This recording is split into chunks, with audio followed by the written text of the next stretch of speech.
If you're looking for a pro wrestling podcast with me, Buster Unmasked is the only podcast for you, where real pro wrestlers talk real pro wrestling and no bullshit allowed.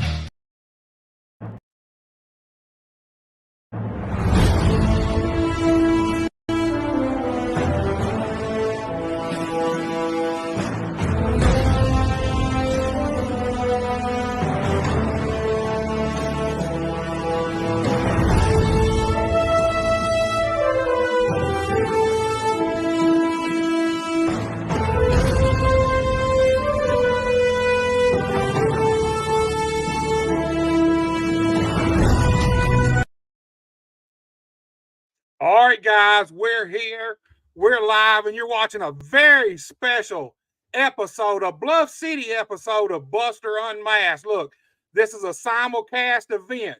You can watch this on Buster H.R. Johnson on YouTube, or you go straight to the Bluff City Wrestling YouTube channel and check us out right now. Look, you just seen the little teaser. My guest tonight, man, let me tell you something. I've been trying to get this interview for oh, Lord, probably 3 months hard now, at least. Really, I've wanted it longer than that, but I've been working on it for 3 months hard now. Tonight's the night we finally got it. And look, my guest tonight is without a doubt 100% the most controversial, the most outspoken. He's the most polarizing and maybe even the most misunderstood man in the Memphis Mid-South wrestling area. Look, he's not only the Kang, he's also a superstar. He's the owner and founder of Bluff City Wrestling. Without any further ado, I bring to you Johnny Dotson. Johnny. Buster, I'm here. Can you believe it? I am actually here. I don't know that I do believe it, man. I told him I've been working on this interview for a long time. Took us a long time to get here. You're finally here, dude. You decked out to the T, man. You got the crown, you got the gold, you got the suit, man. What's up, dude? Are you ready for this? Man, dude, I am excited. I'm looking forward to it. Oh, dude, I got to show you this. Hold on. It's great. I spent a lot of money on this thing right here, brother. Oh, is that a brand new Bluff City heavyweight title? Oh, it is. It is. We only can do it one way. We got to do it the best. Hey, man, so I'm here. Beautiful. You see how I'm all dressed up for you, Buster. I see, man. It took me a while, man. I didn't think we was gonna get this thing done for a long time. You see what I rock, right? Hey, you always decked out to the T, dude. Look, there ain't but two guys, the two best dressed wrestlers in the history of the Memphis Mid-South area, yourself and Danny B. Good. Sub-Manor Rolex. There you go, dude. We're in here. Let's go. Look, man, are you ready for this? Because this is the episode. We're going to talk about a lot of things. We're going to talk about racism. We're going to talk about nepotism, the good old boy network in wrestling. We're going to talk about untrained talent, Johnny. We're going to talk about Bluff City Wrestling. Are you ready to answer some of these things? I am absolutely ready. Well, we might as well just get started. Look, Johnny, let's just start off right at the top with the creation of Bluff City Wrestling. And here's the deal, Johnny. There's a lot of people out there that say that you created Bluff City Wrestling 100% strictly to spite Dustin Starr and Memphis Wrestling. Is there any truth to that? That's not true. Let me go ahead and say that. I just believe wrestling should be done a certain way. Do you understand what I'm saying? Right. I believe it's pro wrestling. That's all I know. I don't believe in entertaining or sports entertainment aspect of it. I was brought up on professional wrestling. That's all I know. That's all I want to know is that. So it had nothing to do with spiting anybody. I just believe that Memphis is the holy grail, if you will. It's the stomping ground for professional wrestling. And when you see some of the stuff that goes on in this area, it gives professional wrestling a black eye. And I believe that professional wrestling can get back to the level that it once was when Johnny Dotson was wrestling at the Mid-South Coliseum. Well, Well, let's talk about it, man. Look, everybody's heard the story, and this is where here's the thing. There's a lot of people out there that say a lot of stuff about Johnny Dotson. There's a lot of people out there that love you, dude, but there's Right. also a lot of people that seem to hate you at the same time, just as much as the ones who love you. The ones who hate you seem to hate you just as passionately. And I believe that there's a segment in the middle that are still kind of undecided on Johnny Dotson, man. I do. I believe that they see what they see on social media and on Facebook and on Bluff City, and I think they're still unsure of who the real Johnny Dotson is, man. So you're laying rest to all the rumors that Bluff City was created to spite Dustin Starr. Yeah, that's not true. Okay, well, take me through the concept and the creation of Bluff City, man. Tell me where this idea come from, the name, and what made you what was the catalyst for you to put it into motion, dude? The catalyst for Bluff City Wrestling to actually manifest was a conversation that I had with superstar Bill Dundee. And I actually went to his house. If you look at our first show, I think you will see a video of me and Bill talking. Right. And when me and him talked, he was also upset with the area and the direction of what wrestling was going in the Mid-South area. You have so many promotions out here, right, that we consider not credible, because the guys that run the promotion hadn't been trained in professional wrestling, knows nothing about professional wrestling, has done absolutely nothing in professional wrestling. So when you look at it from that perspective, there's still some guys who's been around, like myself, Alan Steele, Derek King, right? So while we was trained and we was taught what wrestling is supposed to be. And what we see now, let's be honest, I'm not trying to get you to jump on my bandwagon. This is your platform. But let's be honest. What is the state of wrestling in the Mid-South area? If you look at it. Dude, I'll be honest with you. I mean, really, all right, truthfully, you got the 3 TV product. Well, I don't even know. Really, you got 2 TV products now. You got EPW. They have some regional TV in Mississippi. Bluff City now with VCA off of CW. Dustin's off of CW. Bluff City's really your only other television wrestling company. And, you know, I'm like you. There's just way too many companies trying to run in and around Memphis.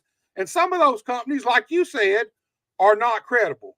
And what happens when you have non-credible companies and non-credible talent running wrestling shows, at the end of the day, it makes us all look bad. It makes professional wrestling as a whole around this area look bad. It makes the good shows, the bad shows, makes the good shows look bad. Absolutely. And that's all I've been saying. You know what I mean? A lot of people get offended because I'm one of the guys that I don't sugarcoat anything. I tell the truth. The truth is what it is. You ain't got to like my delivery, and that's the problem. So many people want something sweet to go down with what needs to be said, and everything don't deserve something sweet to go down. You just need to tell the truth and call it what it is. That's the area I came from. Bill Dundee seen that you had a horrible match, he's gonna tell you. Gerald Lawler seen that you had a horrible match, he's gonna tell you. But now everybody has to be handled with kid gloves, because most of the young guys out here now are soft as wet tissue paper. They're softer than drugstore cotton because their egos. They like to be the big fish in a small pond. But if the bell still has the ring. Right. I'm with you, dude. I do believe that. Me and you, the kid gloves scenario, I was thinking the exact same thing. Look, when I broke in, if you hit the back, if your stuff was bad out there, you were told immediately. Yes. You were told in no uncertain terms. Here's the thing about wrestling. I feel like there's too many feelings in the wrestling business. When I came in, nobody cared about your feelings. Not whatsoever. They cared what you could do and if you could get better and help them make money. That's all they cared about. And if they seen that, if they seen, hey, you know, I like this kid here. He's got some talent with a little direction. If he'll take direction, and that's another thing, you know, let's discuss. We're talking about talent. Do you feel like the young guys now have more of an issue with taking direction from the older guys than we did? The problem is there are no gatekeepers anymore. Let me say that. I'm just being honest. There's no gatekeepers anymore. Redneck Romeo can get trained by Campbell Hump Calhoun, and then he goes out and he started his own wrestling school, and then he started producing exactly what he is. Right. You understand what I'm saying? So then, because they wrestle in Dyer County Trailer Park, right? And people know who they are in the trailer park, and they're the best wrestler in the trailer park, which means there's nothing really to compare to, because everybody else in the trailer park sucks. Just because they can do 2 or 3 moves, now they think they're the big star. Right. So now they're afraid to come and wrestle guys like myself and people who has been there, because they'll be exposed. So that's why they want to stay there. And they don't want to take direction, because Campbell Hump Calhoun, who nobody knows but the people in Dyer County Trailer Park, you see what I'm saying?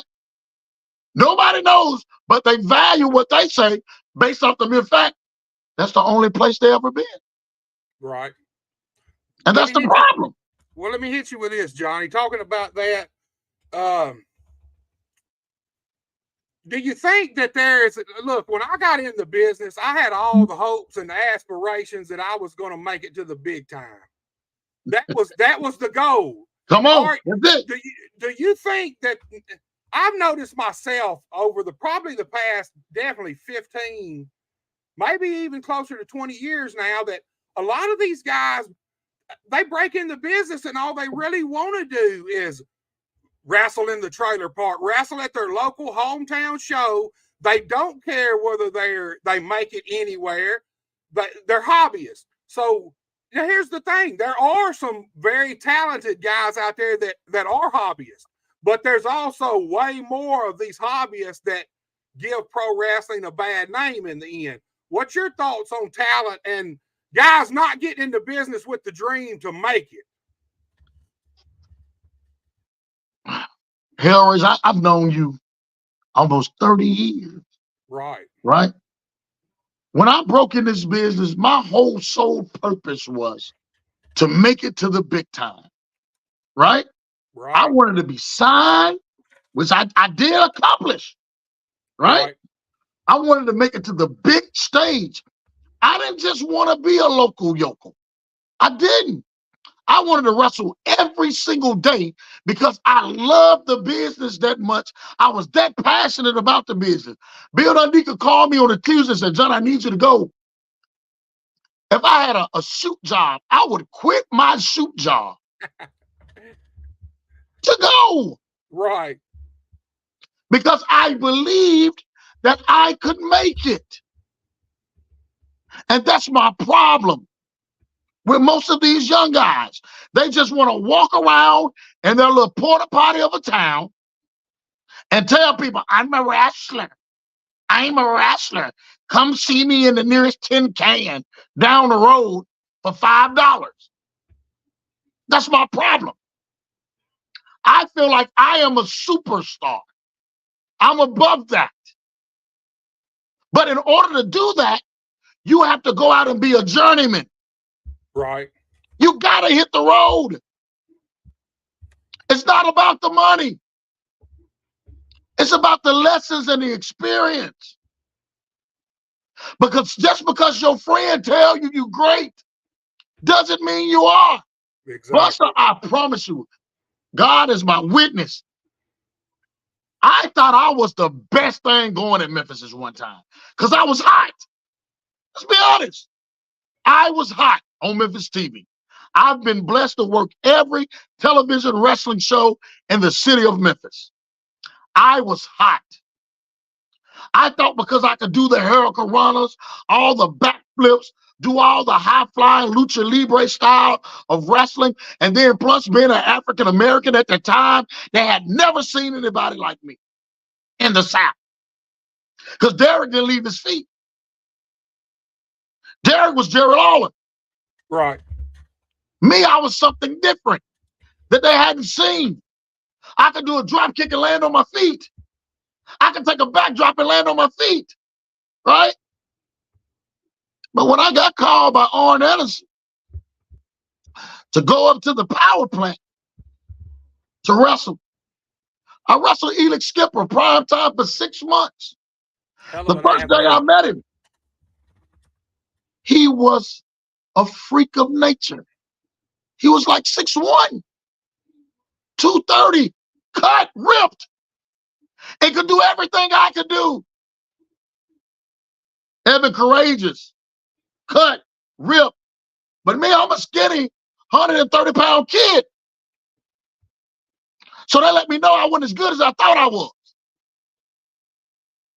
And some of these young guys need a reality check. They are not as good as they think they are.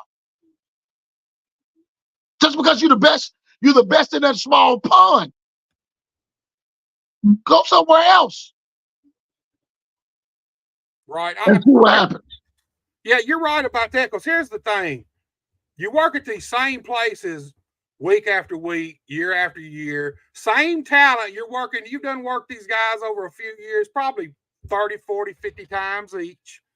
You cannot get no better working the same place and the same talent. You've got to go somewhere where they're better than you, whether you know it or not right then.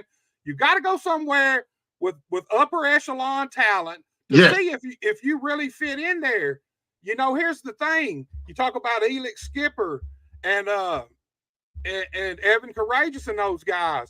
You talk about when you got there, man, you know, you had one opinion of yourself, but when you got there and got around these guys, you realize, hey, I ain't quite as good as I think, but you still stayed there. You did the shit. Right.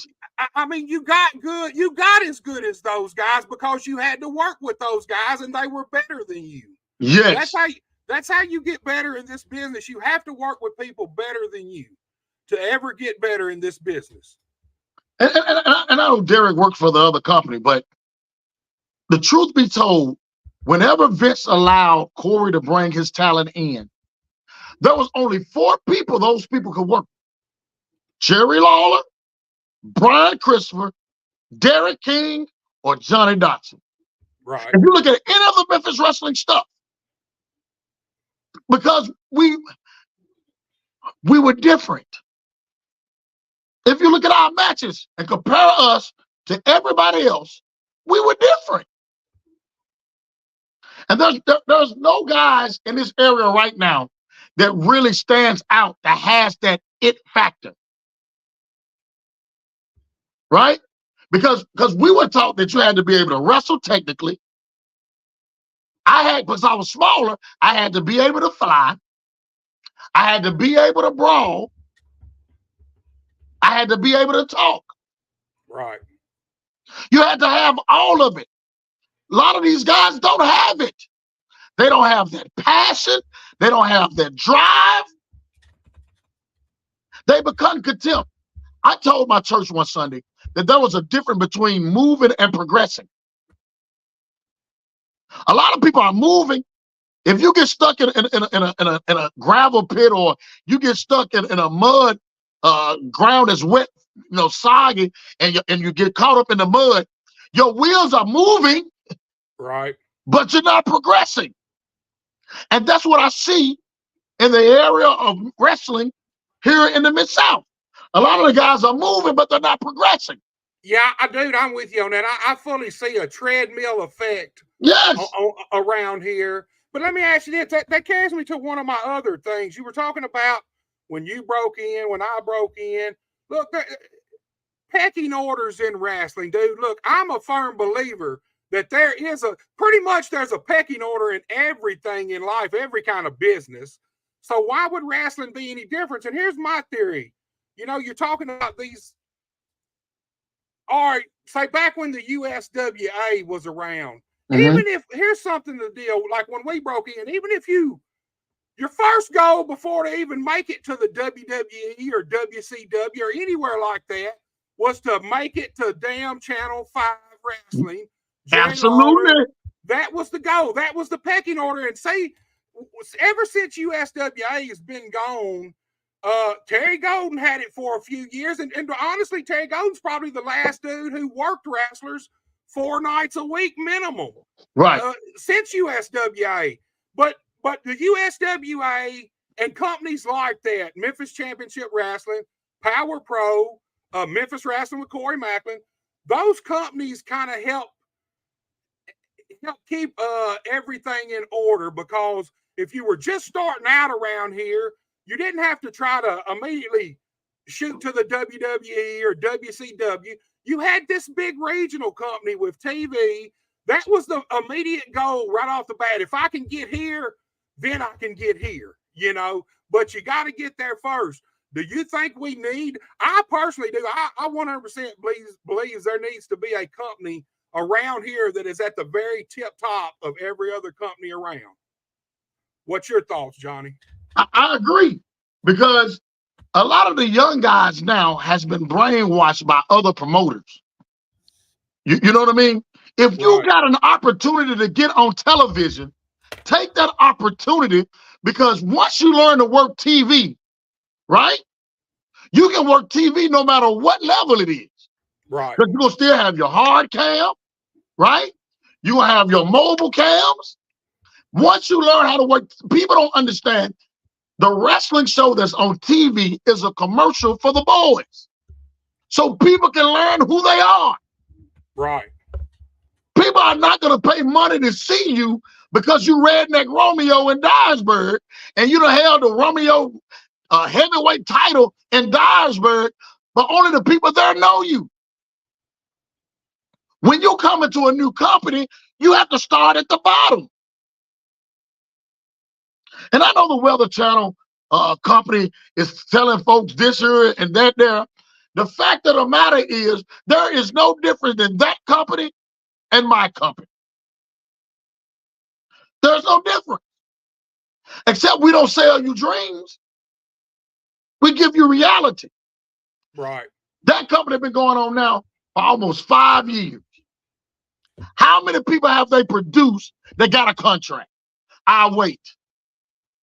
Dude, you know, there's a few of them. I'll be honest with you. There's a couple of them that I thought should have already at least got a little feature on some bigger TV, whether it was AEW, whether it was TNA, whether it was WWE even, man. So why hasn't that happened? If this company is so much above the next, why nobody's been signed? Let me ask you this, Johnny. One thing about USWA and Power Pro ran a lot of shows. Corey Macklin ran shows.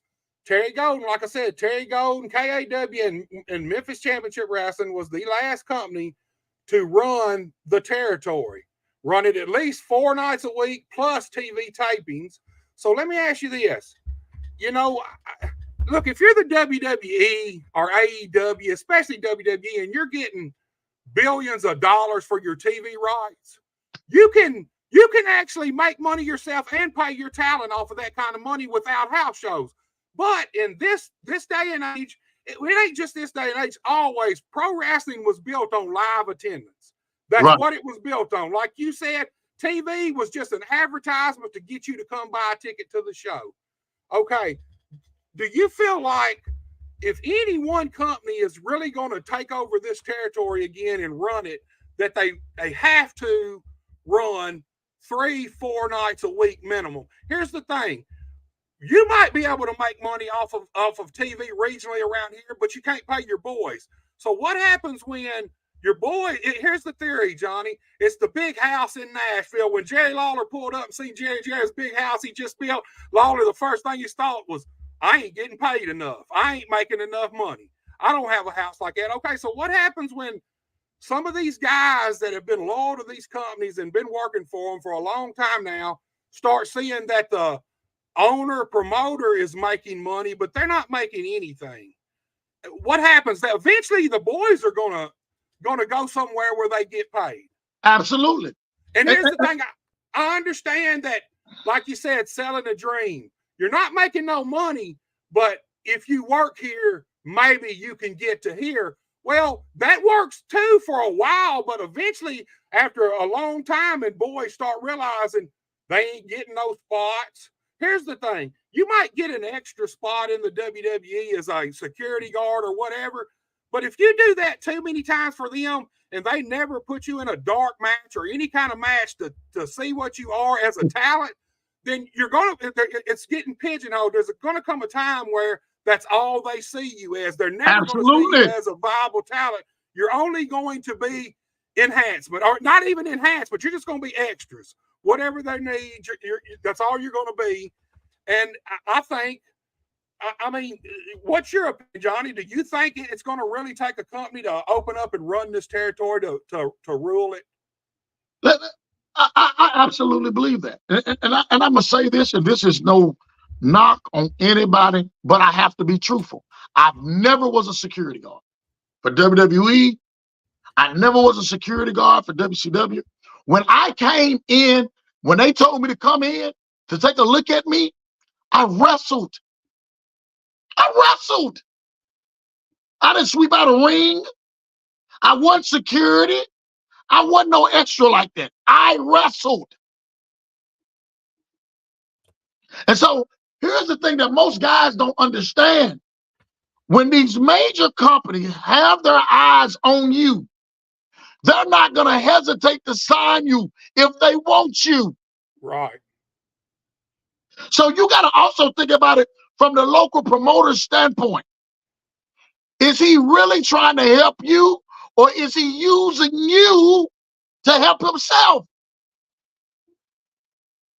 That's what you have to think about.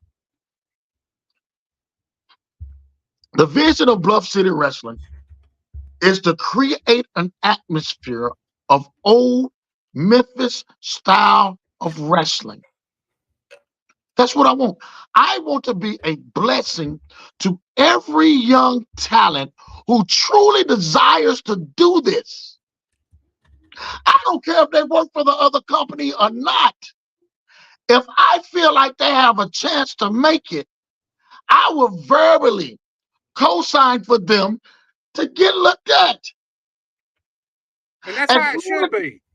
As many times as the other company has brought in former stars or current stars of top or independent promotions or major independent promotions or whatever, you haven't seen any of the guys on there. When I worked for Jerry Lawler, the first thing he said is, I'm going to get Johnny Hayes to look at you. He said, I think you got a shot. Jimmy Hart said on television, we need to call TNA. We need to call WWE. Somebody, Johnny Dotson is a star. When I got at WCW, that was the first person I saw. And he grabbed me by my hand and took me to people. Let me ask you this, Johnny. All right, speaking of that, here's something else too. Is Jerry Lawler had that? He had that clout. He had that ability. He could pick up the phone and get you looked at. Do you think that that's another thing that's missing around our area? That there's a guy out there that can pick up that phone to the biggest companies in the world and say, "Hey, I got a piece of talent that I think you ought to. It'd be worth giving a look at. Give them a tryout or something." Do you think we're missing that? Hellraiser, have you known me to be a liar at all? Not at all, dude. I have to admit, man. I've had 3 major conference calls on this past week. I've talked to several. I even talked to Ron Killings this week, right? Whether these folks know it or not, the people around here may not like me, but I still have good relationships with a lot of individuals in this business. Me and B. Brian Blair are still cool to this day.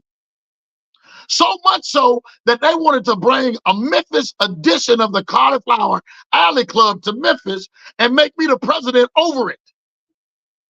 Man, I'll tell you something. There's some I don't see that as a bad thing, dude. Man, it might change some of the perceived notions around here, because there's a lot of Hall of Fames around here in a lot of different companies, and none of them are really true to Memphis wrestling. I don't think so. No, and that's why I'm telling so many of the young talent, the young guys in the business now, stop listening to every rumbling and everything that you hear about Johnny Dotson when you have not met me for yourself. Me, I am going to help anybody that I can. Don't you know I even pitch names of individuals who don't even work for my company. They work for the competitors.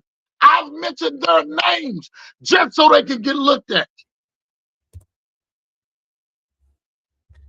Because one thing about it, me, if I think you're good and I think you can do this, it's not personal. It's business. And that's a big problem around this area. It's not just this area.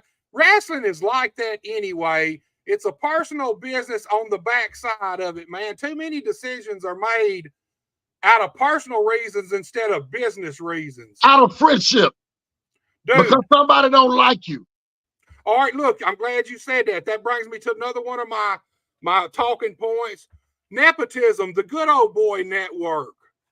Okay, but here's the thing, Johnny. In actuality, truthfully, the wrestling business from day one has been based on good old boy network, in a sense that if I'm a booker and promoter and I have friends that are wrestlers and they are talented and can do the job I need them to do, well, obviously, you always, as a booker, you always try to bring in your favorite talent that you know you can do stuff with.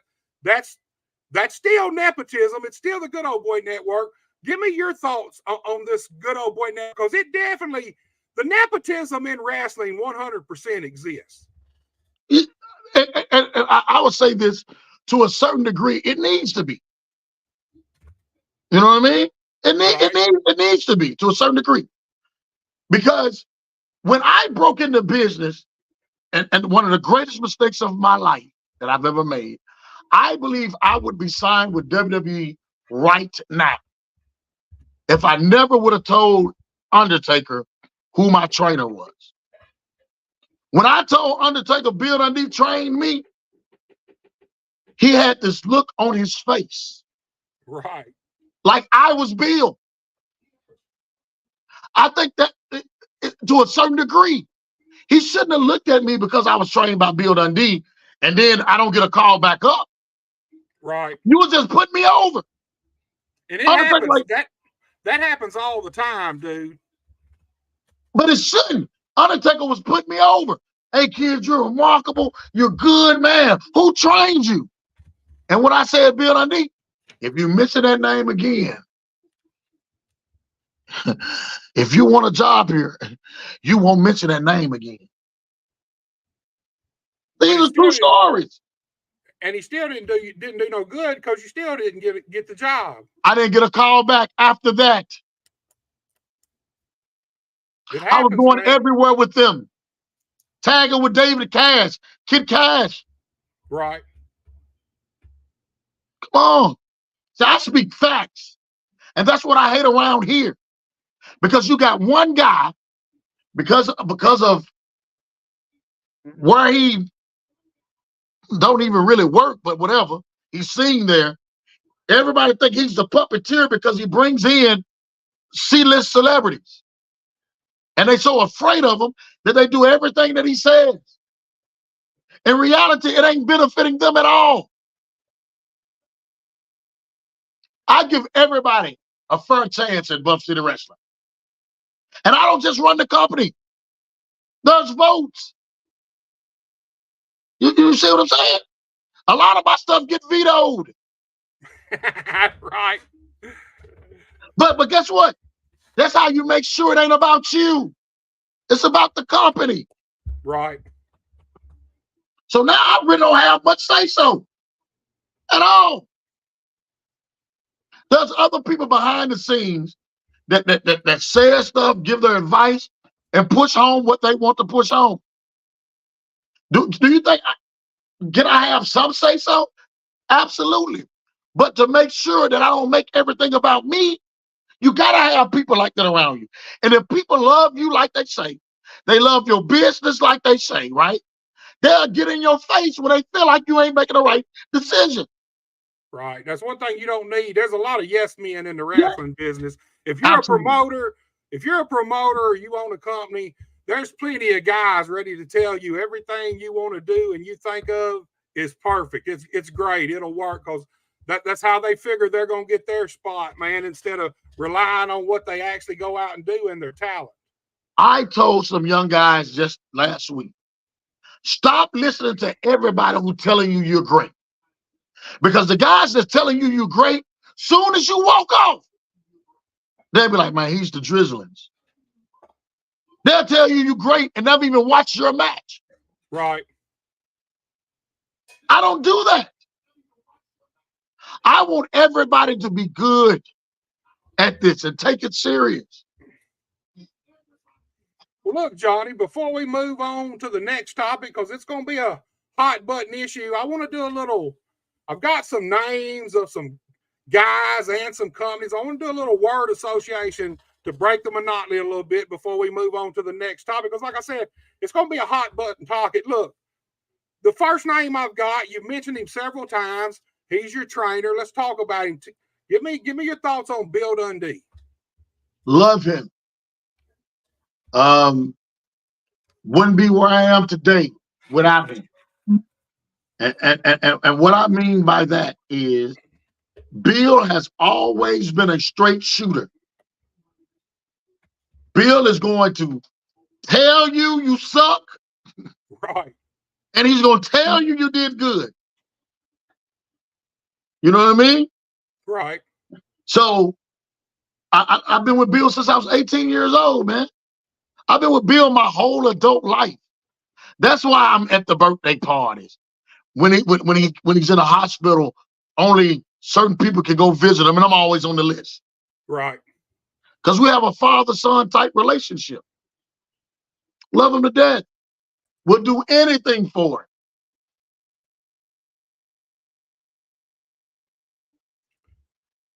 Somebody said the drama in Memphis is more entertaining than the actual wrestling. And to say, hey, the sad thing is, right now, it's honestly true. The drama on the Facebook between the wrestlers, and look, we're not shy of that. It ain't like, look, whoever thought me and you'd be here doing this interview because, man, we've had some issues on Facebook at times, dude. I mean, obviously, I've said some things you didn't like. You come back, but we're still able to work together and find common ground. So I'm gonna ask you this, and this is what grown men. I consider myself a grown man, right? Right. Buster, just because I disagree with your opinion doesn't mean I hate you as a person. Right. Just because I don't agree with you don't mean that you're not my friend. You're still my friend. We can have a disagreement. We can agree to disagree. And see, I think that's the difference, like you said, in grown man stuff and little boy stuff. Yes. I mean, honestly, look, this is a business, man, that's built as much shady stuff that goes on in this business, and it's the way it was designed. It's built on respect between the guys. That's the truth. You have to earn your respect. Like you said, you go somewhere, you start at the bottom of the pile, you do whatever they need you to do, hoping that you get that next opportunity. And then after that, hope the next one comes.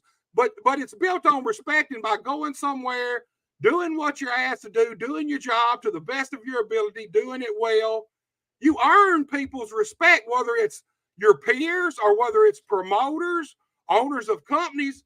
That's how you earn their respect in the wrestling business. And the wrestling business is 100% built upon respect, but there's above that respect, there is like a swamp of just trash, just toxic environment, man. And especially with social media the way it is today, dude's 100% right, man. The Facebook drama is most of the time more entertaining than the actual wrestling shows. And that's sad. Because at the end of the day, the bell got to ring. Exactly. Let's look around at the individuals that people has great esteem for. When the bell ring, what? It's just so many times that you can see a super kick, or when the bell rings, what else do they have to offer? When I say I love a lot of guys who don't work for me. To be honest, I love everybody in the wrestling business because we're a family. I love everybody. We dysfunctional as hell, but we're a family. The Bible tells us to love everybody, right, but it has nothing to do with likes. I can love you and not like you. Exactly. And there are some guys in this business I just don't like. And I have that right not to like them. I know there's people that don't like me, but you know what, Buster? They're never brave enough to tell me to my face. And if they do, I mean, that's their opinion. They have the right to not like me. They have the right to not like you. But if I don't like you, I will tell you to your face. Right. And that's the difference between me and them. Well, that goes back to man stuff and boy stuff. Absolutely. You know? Look, I got another name for you before we break into our next topic. Come on. Corey Macklin. You work for this guy? Talk to me about Corey Macklin, man. This is great. For years, everybody said the reason why Johnny Dotson was such a big name in Memphis, on Memphis TV, because him and Corey Macklin was friends. They didn't even know it really wasn't Corey Macklin. It was really Jerry Lawler. Right. Jerry Lawler was the one that pulled me to the side and said, hey, kid, this is what I think we need to do with you. But everybody put it on Corey, and it wasn't. I got a video when we did the Memphis Wrestling Hall of Fame. And I said that I was a champion in Memphis because of Jerry Lawler. I don't know why you picked me. He said, I don't know either. And he started to laugh. Right. Right? Sometimes people can see your drive.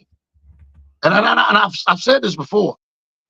The only reason I got my trial in WWE was because I can say it now, because it's over and done with. That's been almost 20 years, over 20 years ago. Jerry Lawler did it.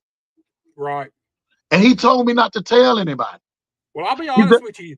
Look, he's got a lot of dudes help, but not a lot of dudes from around this area. So it means it says a lot about you that Jerry Lawler is the guy who made the call and said, hey, you need to look at this kid. He did. But he told me not to tell everybody, because if I told anybody, everybody would come to him asking him for a favor. Right. The only reason why we had that conversation because King draws and I draw. And so, and Derek King can witness this. If Brian Lawler was still around, he could attest to this as well. When we used to have our production meetings at television, all of the boys used to be in a production meeting at first. But then King got to the point he didn't want everybody in the production meeting. He only allowed Brian, Dale, Kevin White, Derek, and myself to be in the production meetings. It got to the point to where me and Derek were the one helping some of the young guys with their matches. And see, that's a good deal too, because for them to let y'all do that, that meant that they had enough trust in y'all that they could rely on y'all and depend on y'all to make sure these guys went out there, put their matches together good, had decent matches, hopefully. That's another thing, man. All that stuff plays hand in hand with respect. You but that's why a lot of guys. That's a reason why a lot of guys don't like me. You got to think about it. I'm 5-time junior heavyweight champion on Jerry Lawler's and Corey Macklin and Memphis Wrestling. I won the tournament on television. Right. All right. I'm the first ever Sam's Town champion in Memphis. Right. I had the Southern Tag titles 5 times too. So when they started bringing in talent from WWE, like we were supposed to be, Derek was supposed to work Charlie Haas and Shelton Benjamin at Sam's Town. They brought the OVW tag champions in. A lot of people don't like that because they didn't have that. Right. I wrestled Kid Cash for the XWF title on television twice. And then you got to think about it too. David will tell anybody. Kevin Lawler can attest to this as well. David was coming into work in Memphis, Kevin Lawler tried to get him to work his show, right? He told Kevin Lawler, the only way that I will work your show is I got to wrestle Johnny Dotson. Ricky and Robert did the same thing 2 years ago. Right. When they came in and worked for Edith, not Edith, but Tammy. They was like, we'll wrestle Johnny Dotson. And they didn't know who else that was going to wrestle. And so I had to introduce Chris. And he's like, well, Johnny, if you say he cool, we cool. But, you understand what I'm saying? Right. Because of the respect factor. That's what the boys don't. People would do anything to try to damage your character and your name. Yeah.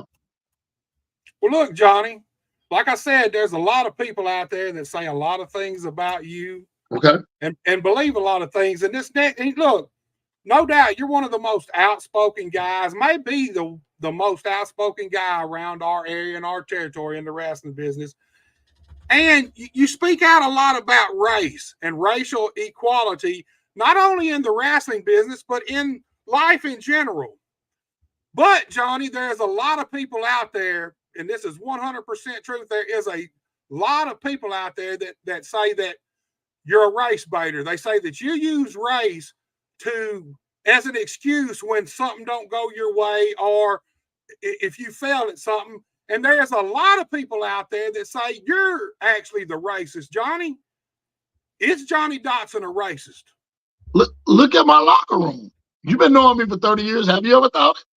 I had never thought it, dude. And that's what we're here to do, dude. We're here to put rumors, lies, and innuendos to rest today. Is Johnny Dotson a racist? Tell these people right now. No, I just said Bill Dundee like my dad. Right? Not only him, guess who's one of my best friends in the whole world is? Terry Golden. Right. Alice, how do you equate that? But do I think there has been a disservice done to the African American community when it comes to professional wrestling? Absolutely. Do I believe that African American wrestlers don't get the same opportunity as white wrestlers? Absolutely. Buster, man, you had this conversation before. Am I lying or am I telling the truth? Dude, you know my theory. What I told you, I said, look, 100 years ago or so, there was two old white men that sat down and laid wrestling out as a business. Here's the thing. We look at it as, we call it a sport and we romanticize this, but pro wrestling was created to make money. It was created as a business. And at the time it was created, obviously, I don't see any black guys sitting there in that meeting with these, whoever come up with the pro wrestling, whoever invented it. I don't see it. Obviously, it wasn't like that then. It was old white guys who put this thing together and figured it out. I don't necessarily believe, especially now, that there is an active racism against black people in wrestling, but there has always been a predominantly white-dominated business. It's just the way it is. It's always been that way so far, and it's, life's the same way. You're talking about just in wrestling. I mean, life's the same way. Times change. Here's the thing. One thing we have to do is we can't stay in the past. Absolutely. Look, dude, I'm almost 50 years. Matter of fact, I'll be 50 tomorrow. And I don't have, and look, I don't have a racist bone in my body. Have I said the N-word in my lifetime? Absolutely, 100%. But you know what? I don't think I've ever said it to a black person or called a black person that. It was just like the F word for gay people. I've said that a million times, but you know who I said it to? My friends. When you're bullshitting back and forth and you're just joning and talking. I don't recall in my lifetime ever saying fag to any gay person in history. I've never said the N-word to any black person or even called a black person the N-word. I just was not raised that way, and I was not brought up that way. Right. And I'm a 50-year-old guy, and see, I think a lot of the racism we see now, I don't think it's the actual people. I don't think it's me, you. I think it's the way it's a tool used to divide us as people. So we call it systematic racism. Because if you work, let's be honest, and I'm not trying to dig in on nobody's company or nothing. I sit back and I watch a lot of shows. I watch a lot of flyers. I see a lot of them, right? When you look at it, the main guys, and this is the difference between Bluff City and other companies. We could care less. All we want is the best people in the best spots. Right. I sit back and I watch shows and I point it out, right?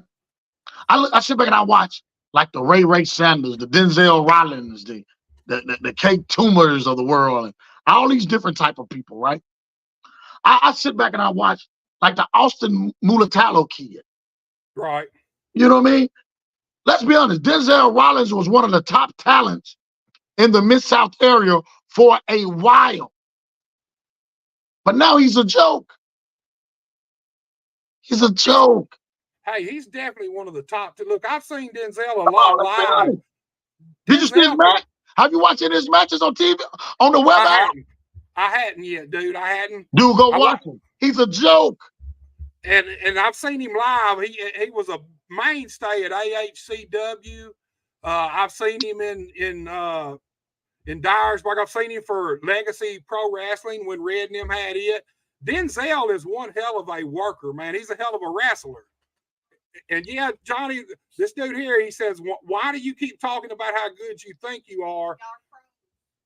Both of us? Oh, I don't know. Can you hear me, Johnny? I can. Okay. My wife said we're froze a little bit, but we ain't going to worry about it. We're going to keep moving. He said, look, if you're that good, you shouldn't have to say it. Your action should speak for itself, Johnny. That's directed at you, man. Answer that question, dude. What is his name? EJ. EJ 0699. First and foremost of all, I want you to understand is my imbecile friend. I am that good. I've proven that almost 30 years. Tell me what area I'm not good in. I got you coming on here, so I got to be that good. So you just go ahead and get the ice off your trailer. Maybe you can use the snow for some water to take a bath. How about that? Let me ask you something, Johnny. Look, I'm glad you said that, man. Look, you are one of the very best at running your mouth, talking smack, dude. Here's the thing. I feel like that's kind of a lost art in wrestling now. Look, these guys get used to now get trained on these written, scripted promos where back in the day, they just give you a bullet point and told you what to hit, and you kind of went out and did it your own way. Do you think that that's missing in our wrestling scene today? Guys who can just talk, period, no matter what. You can put them anywhere on a mic or anywhere, and they can talk trash. Because that's a big part of wrestling. And that's one of the things that I try to work with the young guys in Bluff City with, is that go out there and be organic. I'm the Kang. You look at me today, baby. I'm the Kang superstar, Johnny Dotson. Can't nobody say that I ain't. I got the gold. I got the diamonds. I got the crown. I got it all. I am the Kang superstar, Johnny Dotson. Whether I'm on the microphone or in the ring, I am absolutely the best. I don't know what even this guy here, the Fact Buster. Let's be honest. I am still in the top tier of performers in ring, out of ring, in this area. You gotta admit it. You don't work for me. This is your platform. Here's the thing. See, I don't have to get a podcaster to work for me, to put me over. I don't need a podcaster to only talk about my show and how great I am. I come on anybody's platform because the truth still remains the same. I am still one of the absolute best. And most of the guys know it. That's why they won't get in the ring with me. Well, look here, Johnny. I know that you're talking about, look, all the boys know this. But I do believe that there's a segment of the TV audience out there, the fans, that it's been a long time since you've been active in the ring on a regular basis. And I do believe that they need to be refreshed on how good you really are in the wrestling ring. I do see this guy's point in the sense that I've told you this before. How many times have me and you talked and I said, look, you got to start going in there, bringing in this top-notch talent and proving to everybody that you're as good, if not better, than these guys. But Buster, let's be honest. Around here, who is on my level? That's why I said bring in. Keyword was bring in. So you answer the question. Keyword was bring in, man. So I know what you can do. So there's really nobody around in this area that's on my level. Look, man, I seen a flyer yesterday of different matchups with Michael Elgin. Okay, I see that Chris Lex got the match, and dude, I think all the matchups would have been awesome. But if you go back and look who Buster voted for, I voted for Johnny Dotson and Michael Elgin. Why? Because he's the perfect guy for you to go out there with and prove to everybody that you are as good as you say you are, that you can hang with these guys, because he is one of the top wrestlers in the whole world. See, and I guess this is what the vote, because we really allowed the fans to do it. Right. You know what I mean? We didn't pull the fans' legs. We really allowed the fans to vote. And Chris won. I think I was second, though. And I guess the thing is, because people have already seen me wrestle the Kid Cashes of the world, you know what I mean? The Juventud Guerreros of the world. They've already seen me do all that stuff. But they hadn't seen Chris do it. You see what I'm saying? So let's talk about Chris for a minute, because I'm going to tell you something. Like, I've never met Chris in person, and I've never actually got to see him live. But the one thing I can see in him, there is something there. That dude, he's talented in the ring, and he's a good size guy. He's a big guy, and he's got charisma, man. There is something there with that dude that I don't think nobody's ever really fully been able to tap into. Here's my question. Chris Lex, he is Memphis, Tennessee, right? Yeah. Born, bred, raised. Yeah.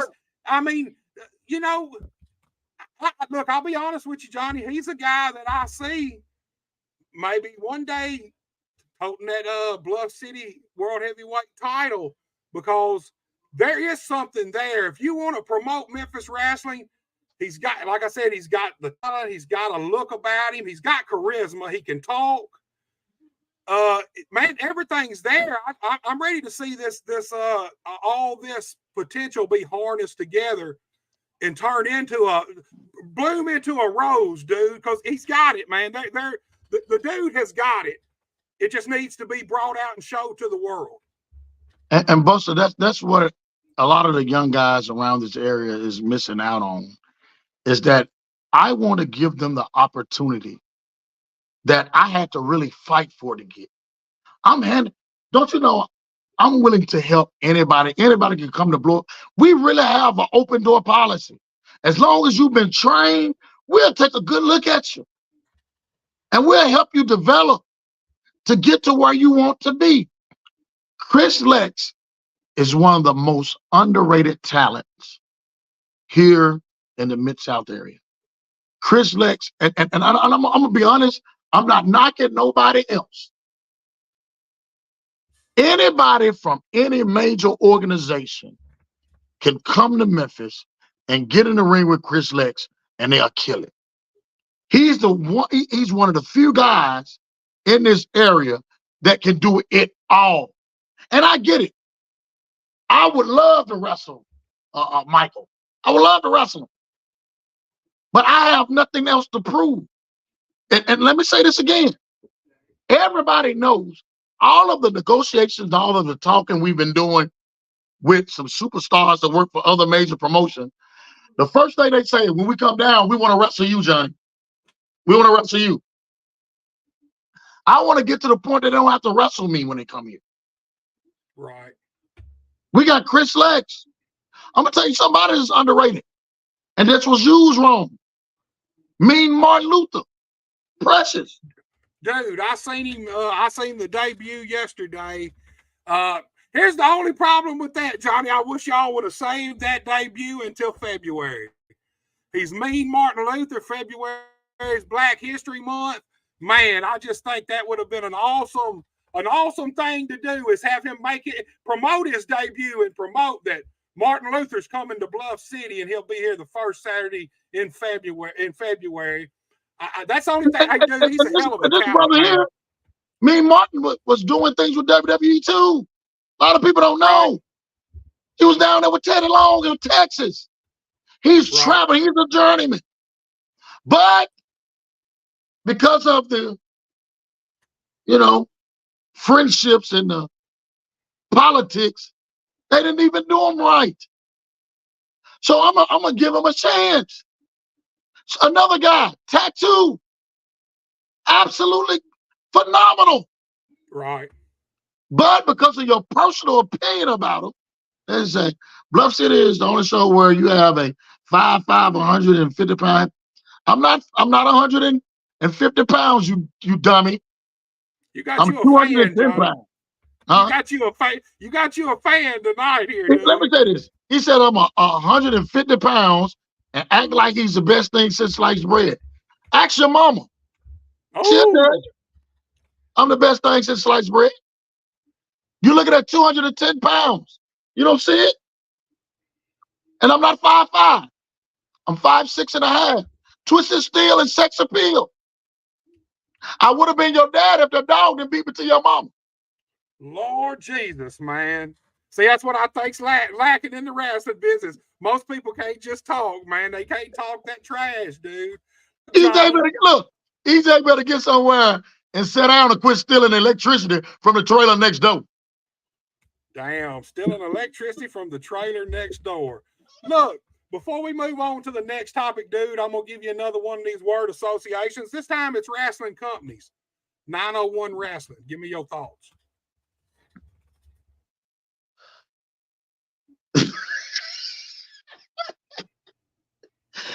They got some guys over there that's decent. 901 is the wrestling company for the misfits. Because they couldn't get over anywhere else, they created their own place. And they continue to wrestle just each other. Notice you don't really see 901 stars go and wrestle other places. Yeah, I've noticed that, man. That's the one thing I see. They're a tight group, man. Yep. That's why. Because they know they're not as good as they think. And if they were to go rent a building, charge tickets, and not wrestle in the bar, how many people you actually think would go? Dude, I don't know. I guess that's one of them things. They'll have to do it, and we'll have to see, because they won't. I'll tell you this, Johnny. I've never been to a 901 show. I have. The bar, it ain't the bar that throws me off. It's kind of just the way it's set up. But I will tell you this. Even out of the TV companies around here, Bluff City included, EPW, Dustin Show, 901, whoever does their production, their vignettes, and their intros and stuff, they have some of the absolute best production around our area, dude. Right, because that's a bar. They have bands there. So the people that owns the bar does all that. Think about it. When a band comes up, that's why they got the screens and all that, because all that belongs to the bar.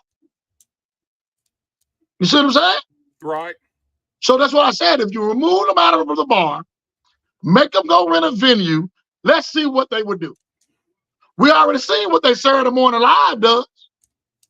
Whether 901 Wrestling is in that building or not, it's still going to be a lot of people there, because people come there to get drunk on the weekends. Right. Come on. So see, here's something I didn't know the inner workings of. So that bar is, I mean, they're not selling tickets to the show to go in that bar. Is that what you're saying? They're like the paid entertainment, like a band. Okay. So the bar basically pays them a certain amount and then charges people a door charge. There basically. You go. Okay, to make their money. Here's the thing. I mean, That's smart. The wrestling business is about making money, is what it should be about. It's what it was designed to do. So yes. I can't knock them for that. But look, there's another wrestling company in Memphis. They were on CW with you, but now they're not. Let's talk about VCA for a second. Give me your opinions and thoughts on VCA wrestling. I like them. I like them. I like them personally. I would say that because they do what they do and they stay to themselves. You understand what I'm saying?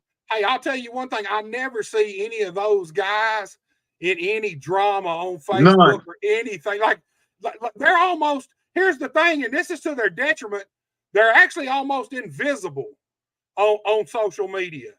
You know, it's just true. You can, I subscribe to their YouTube channel because that's how I'm a streamer, so that's how I get all the shows. I don't get local they have some talented guys. I've actually reached out to them before.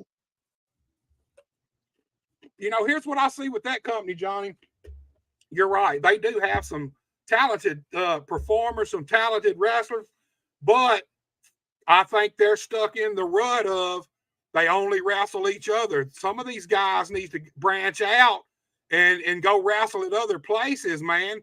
You have to, man. That's how you go. You can become a big star in, I don't know, let's just say, my stomping grounds, Osceola, Arkansas. You can be over in Osceola and you can be a huge star in Osceola, but that don't mean you're a star when you get to West Memphis. That don't mean you're a star when you cross the bridge over into Memphis. That don't mean you're a star when you're in Dyersburg. You know, some of these guys need to go out, especially the VC. They are almost invisible on social media. I think some of these guys, because they are talented, need to get out and branch out and wrestle other places because it might attract other talent into VCA too. Yes. You know, here's my downfall on VCA, especially the TV product. This is where I think they really lost everybody. The building. It looks generic when you watch their TV taping and you see that it's basically a garage, pretty much. It's a garage building of some sort. That, to me, is what one of the things that really seemed, in my opinion, in my eyes, held them back on TV, because if I'm flipping through and I'm looking for wrestling, if I flip through and I see that, sure, I'm going to stop. But as I go to looking around their arena and looking at their arena and looking at the big car garage door right there, I mean, they should at least maybe cover it up or something to give the building a different atmosphere. Right. I think that's a big problem with VCA. I really think that's probably their biggest problem, other than they stick to themselves too much. They don't branch out and mingle with the other companies and the other wrestlers. Wrestling's built on, you know this as well as I do. You can be the best talent in the damn world, but wrestling is built on connections with people. Right. You go out, you connect with, you make friends with these guys, you work with them, and that's how you get opportunities in the wrestling business most of the time is, hey, we're looking for somebody, man. I wish we had somebody that was such and such. And the guy says, man, I just worked a dude down in West Memphis, Arkansas the other day. He's the Kang superstar, Johnny Dotson. He's the Bluff City champion. Man, you ought to go check him out, maybe book him. That's how things happen in the wrestling business. It ain't just your talent. People don't just look at your talent in the ring and that gets you opportunities and jobs all the time. Most opportunities, even for the most talented guys, come from the connection they've made in the wrestling business. Absolutely right. And here's astonishing Austin. He said people need to travel, promote, and continue to learn their business. And he's 100% right, dude. I love that kid, man. He don't even work for me. He worked for the competitor. Dude, let me tell you. He's a good, humble kid, super athletic, super talented. He's really one of the best wrestlers around here. Let me tell you something, Johnny. I noticed this in this kid probably a year or more ago.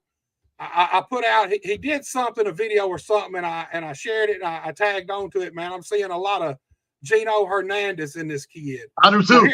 Here a couple of weeks ago, he did a promo where it started out, man. You just knew he was having to relinquish his title and all this, and by the end, he's laughing and nah, I'm coming for you. I'm going to always be the champion. I've seen so much Gino Hernandez in that kid during that interview. Man, he's got the look. He looks like Gino. He's got the talent in the ring. All I'm saying is, have you watched any of his matches here lately? Dude, I've seen him live a bunch of times for AHCW. Have you watched him on the other Memphis show? Dude, I had. Here's the thing. The way I watch wrestling now, most of the time, I'm liable to wait 2 or 3 weeks and watch 2 or 3 weeks in a row. Make sure you watch it and you contact me and tell me what you think. Okay. Well, look, Johnny, let's move on to the next topic, man. Untrained talent. We kind of touched on it. You kind of mentioned it earlier. Let's talk about untrained talent, man. Do you feel there is just way too much untrained, or let's say not properly trained talent? Because there is some untrained talent in the business, but there's also some guys who have been trained, but maybe not trained the way they should be. What's your opinion on untrained talent around our area, dude? It's our fault. There you go. You got untrained promoters promoting wrestling, right? And we got guys who will go work for them. We got untrained promoters using untrained wrestlers. Exactly. That's our fault. Because the boys have to stop being such whores for the business. To where whenever a ring is set up, they'll go work. No. You gotta have some kind of a standard in place. Let me say this, and people can get mad when I say everybody can't book Johnny Dotson. I've always been that way. Right. Everybody can't book Johnny Dotson because Jerry Lawler taught me that. You don't go wrestle for any and everybody. So they can say that I have an ego. I think I'm a superstar, and I am. That's why I'm the Kang superstar. Because I am. I'm not coming to wrestle at your mom's birthday party. I'm not. Because I'm the best thing going today.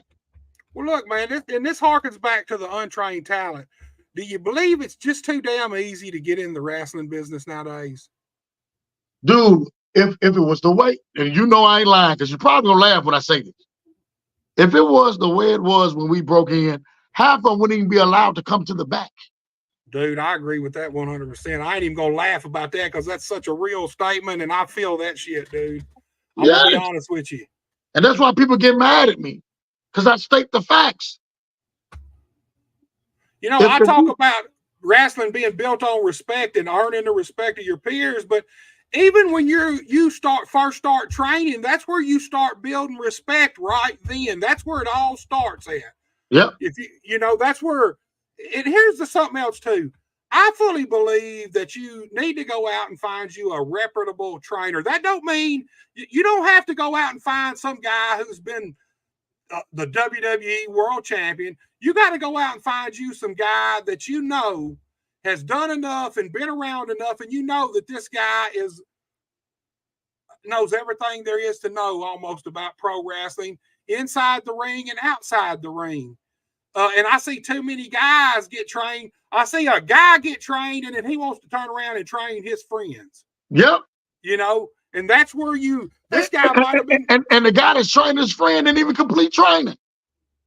And I believe that's another issue. Like I said, I believe it's way too easy to get in our business now, Johnny. Man, I believe it has been. You could be wrestling 4 years and open a wrestling school. Well, look, I'm glad you brought that up because now this is one place. This is a subject me and you're going to get on because this is one place we sort of differ on that. Here's the thing. And I'm going to tell you where I get this concept from.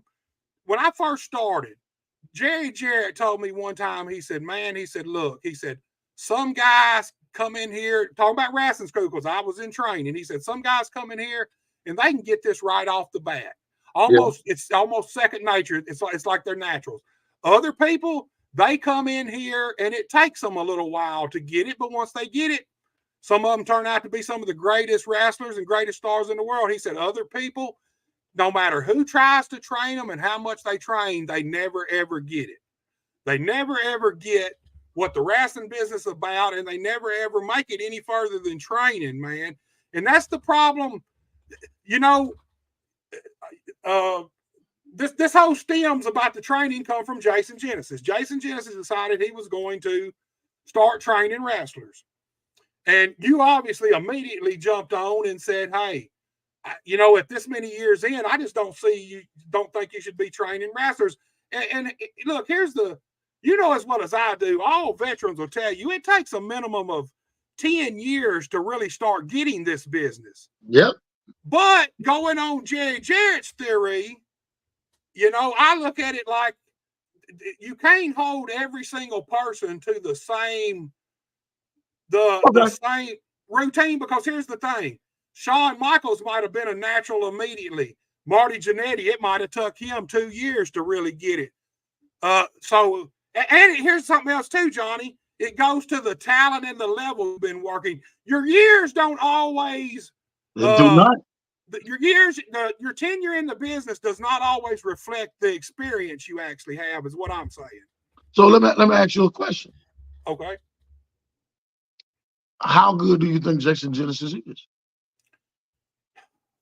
I'll tell you this, Johnny, to be honest with you, I've seen so many guys being trained around here that are so undertrained that look here, and here's the thing. I think he has honestly been at the top of the business around this area for at least 2 years. He was the EPW heavyweight champion for almost a year. That ain't saying much. Well, just listen to me. Hold on. He's worked with all the top talent basically from around our area for the last couple years for sure. Does he have that 10-year tenure? No. But if I've got my choice between Jason Genesis and some of his talent and some of these other trainers, I feel like Jason's not. I feel like he's going to do all right, man. Here's the thing, Johnny. I didn't realize it until recently. He trained Marco, and say what you want about Marco. Look, he is young. He is 2 years in this business, and he is kind of high on himself for them 2 years. But I'll be honest with you, that kid is uber talented in the wrestling ring. Marco Harris is one of the top guys around our area. I disagree. I'm going to tell you why. Okay. Marco is athletic. He's definitely an athlete. He's athletic, right? Some people just have that natural gift of being athletic. But if you watch his matches and look at technically sound, psychology-wise, it's different. You know, I'll be honest with you. Anybody nowadays, most people nowadays, I don't think these guys are, I don't think they train. I don't think they're taught psychology. And I don't think they put their matches together from a psychological standpoint. Here's the thing. I don't care if I've got a 5-minute match.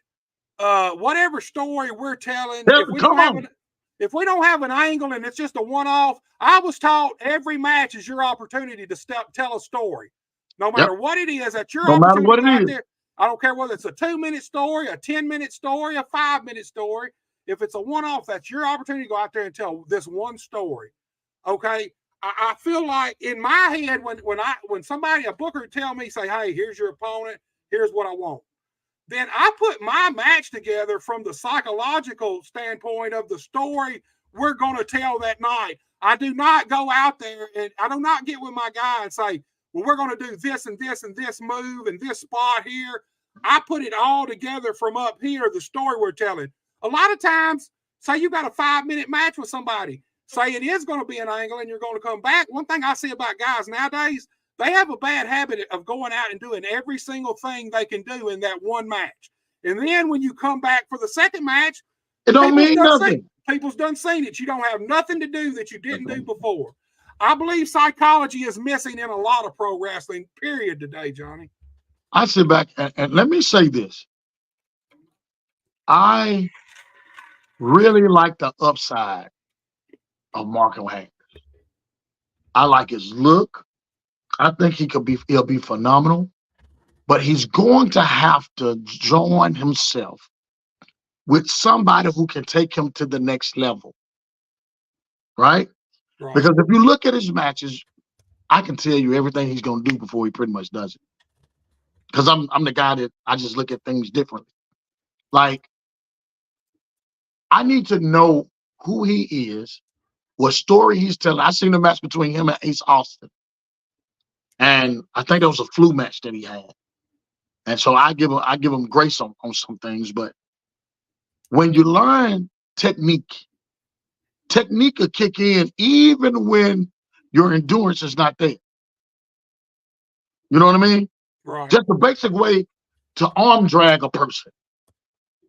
Even if you're fatigued, because you've learned the technique. Right. Guys got to get more focused on the technique more so than the pizzazz. You know what I mean? And that's what I'm big on. And there's a pace to any wrestling match. Every wrestling match, the pace is different, but every wrestling match has a pace to it. And I see a lot of that. I see a lot of guys go out there and look, when I first started, I was the same way.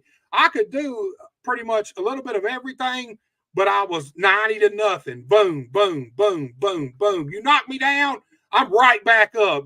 You knock me down again, I'm right back up. Motley was the guy that actually got me in the ring and kind of slowed you down. Slowed me down and kind of really started showing me how this business really works from a match standpoint, you know. That's what he was great at. I tried to get up one time and he grind me back down. He was like, hold on, kid.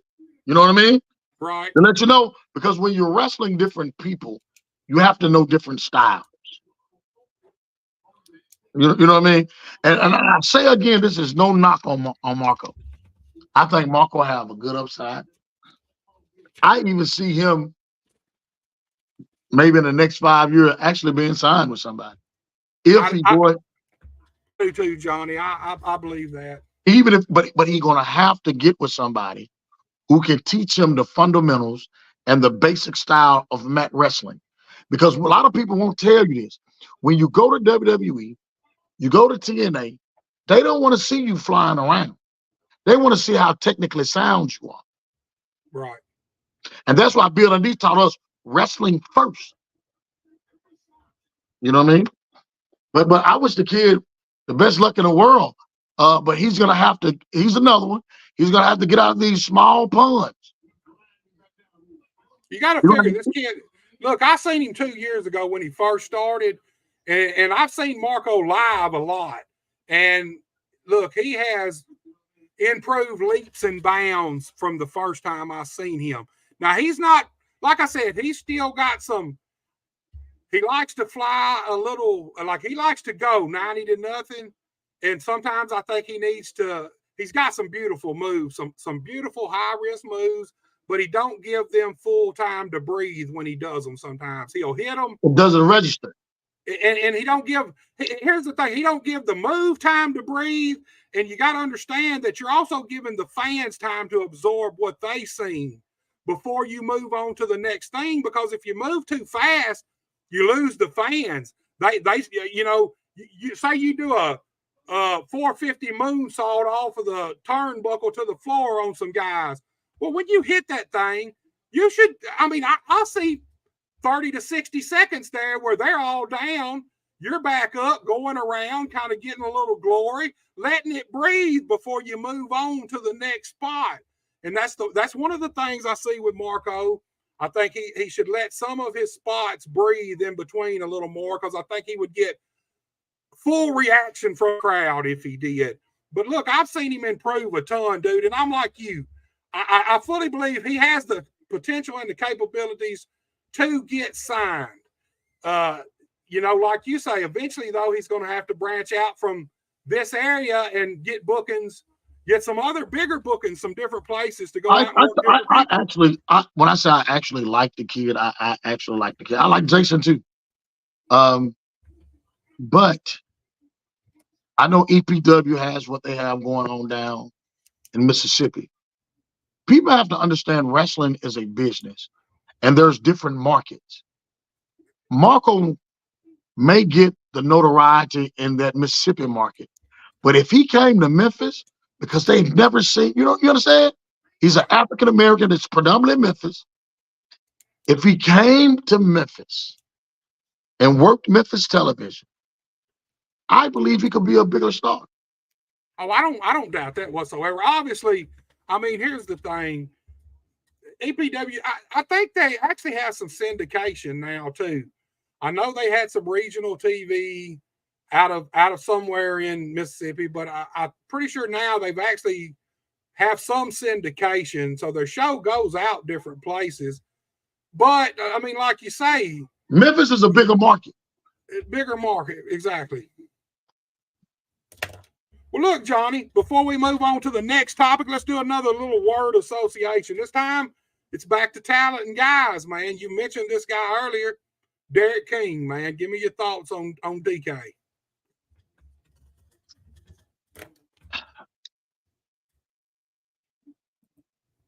Derek King is one of the guys that should have been in WWE with a long lifespan, because I've been with Derek my whole career, so I've seen him wrestle the Shelton Benjamins of the world and the Brock Lesnar's of the world and the Kurt Angle of the world. You know what I mean? And he helped them develop to get better, right? But Derek is a guy that don't like conflict. Not only he don't like conflict, he don't speak out or speak up. Right. For certain things. And he allowed people to run over him and treat him as a doormat. You know what I mean? Right. To where I'm different. And he'll go along to get along. And I would not. You know what I'm saying? So, you know, like, I would love for him to, I'll go when we first started in this business. I don't mind telling this story. And I hope that I don't get him in any trouble. Before it was the other guy, it was Johnny Dotson, Derek King, Alan Steele. And we always had that vision to one day own our own wrestling company. But when it comes to Derek, and I love him, and I'm just a straight shooter, he would prefer to be on that side than this side. Right. You know what I mean? He's more relatable to that side than this side. Well, look, man, my next name, and you just mentioned him. Obviously, you and this guy, I want to say y'all are real good friends, maybe even best friends. Alan Steele. Talk to me about Alan, man. Alan is like my brother.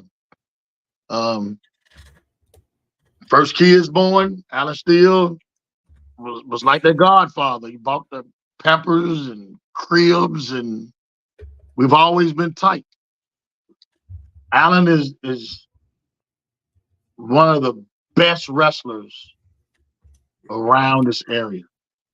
When I said wrestling mind, he has a wrestling mind. I'm talking about things I wouldn't even think about. That's him. Right. Yeah. As far as a wrestling trainer, teacher, he's Bill Dundee 2023, 24. You know what I mean? He's the same way Bill instructs, teaches, Alan is that.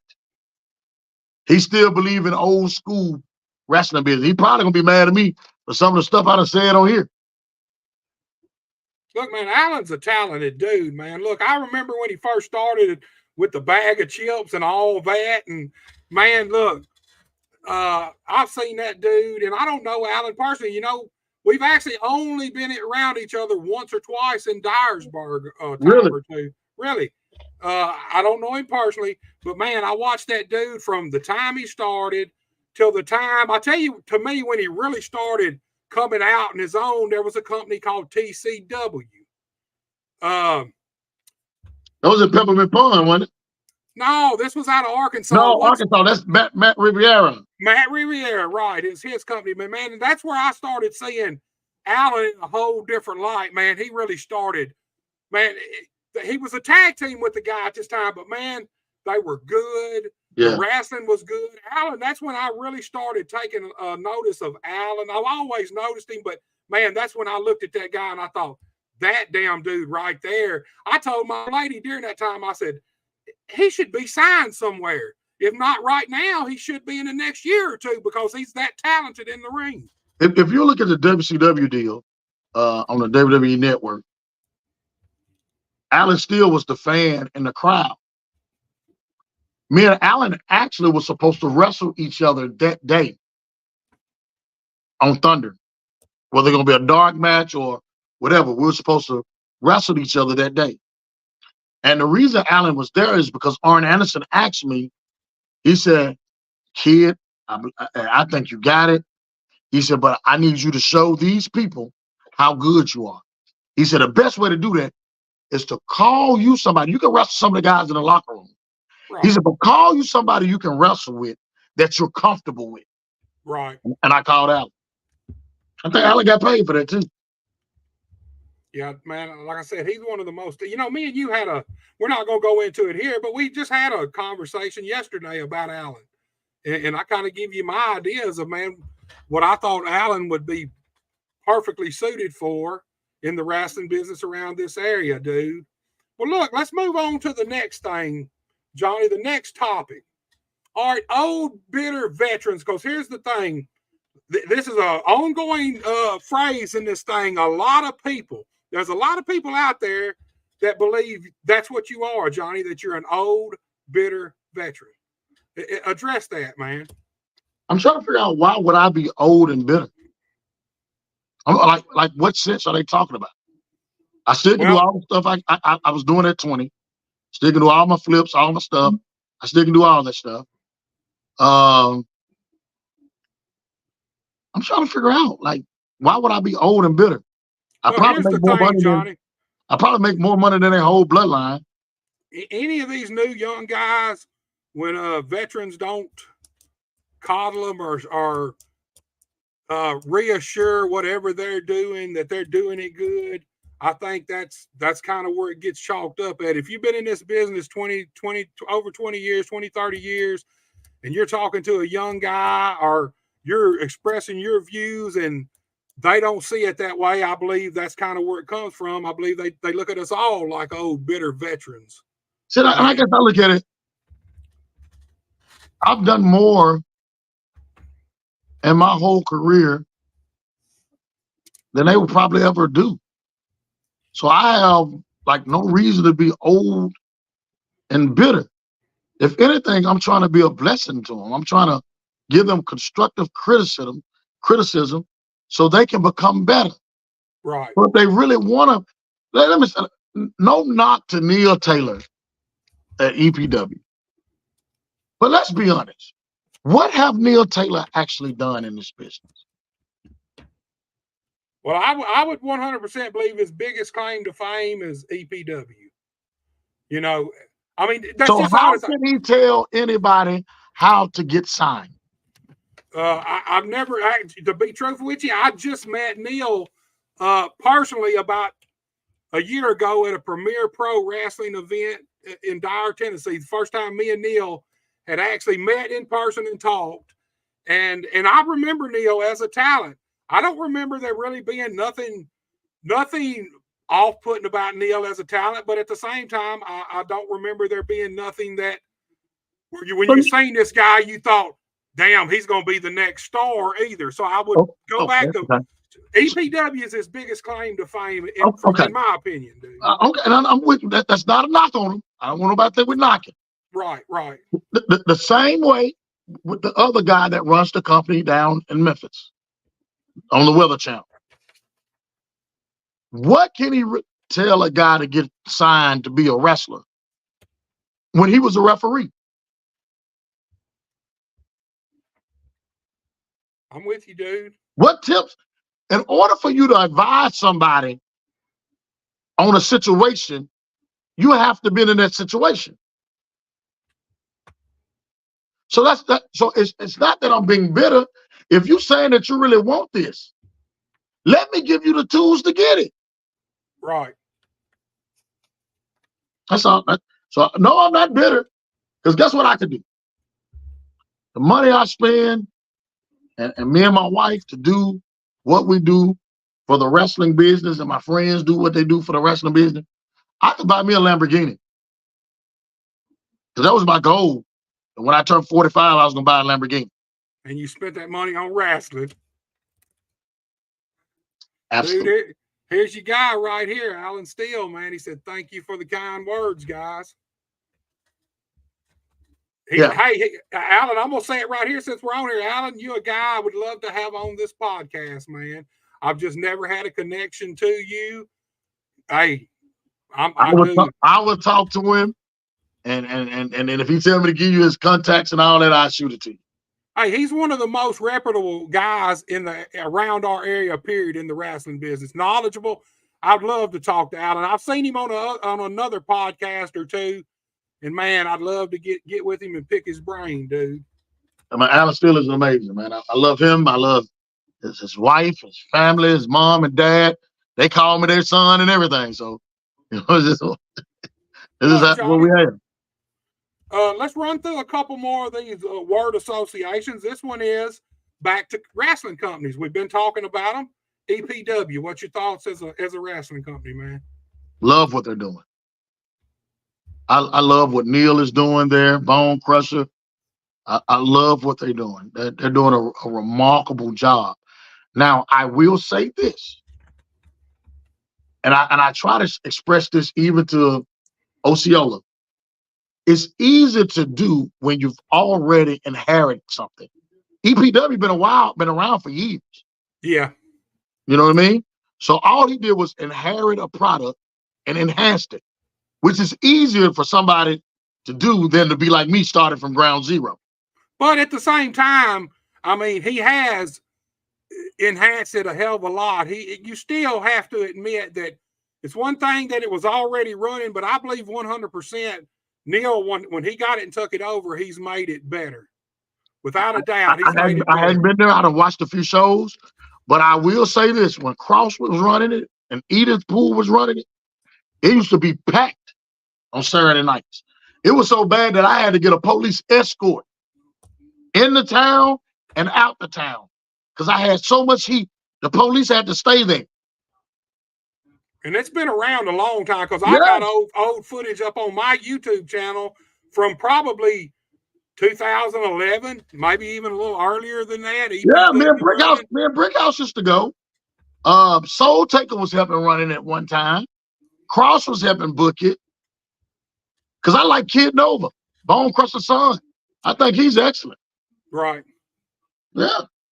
Well, look, Johnny, we talked about EPW. The next one up, hey, the elephant in the room, I guess, Memphis Wrestling. That seems to be where you and Memphis Wrestling, Bluff City and Memphis Wrestling seem to be intertwined for some reason.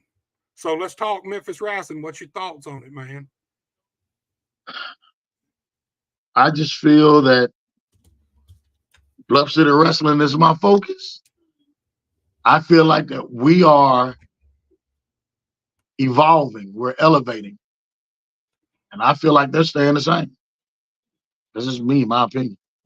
Well, I will say this, man. I have noticed over the last probably couple of months, man, I've noticed y'all have dressed up your production. I noticed you got the curtains hanging, so you kind of the black curtains cuts out the shadows and stuff. New talent coming in, dude. Yes.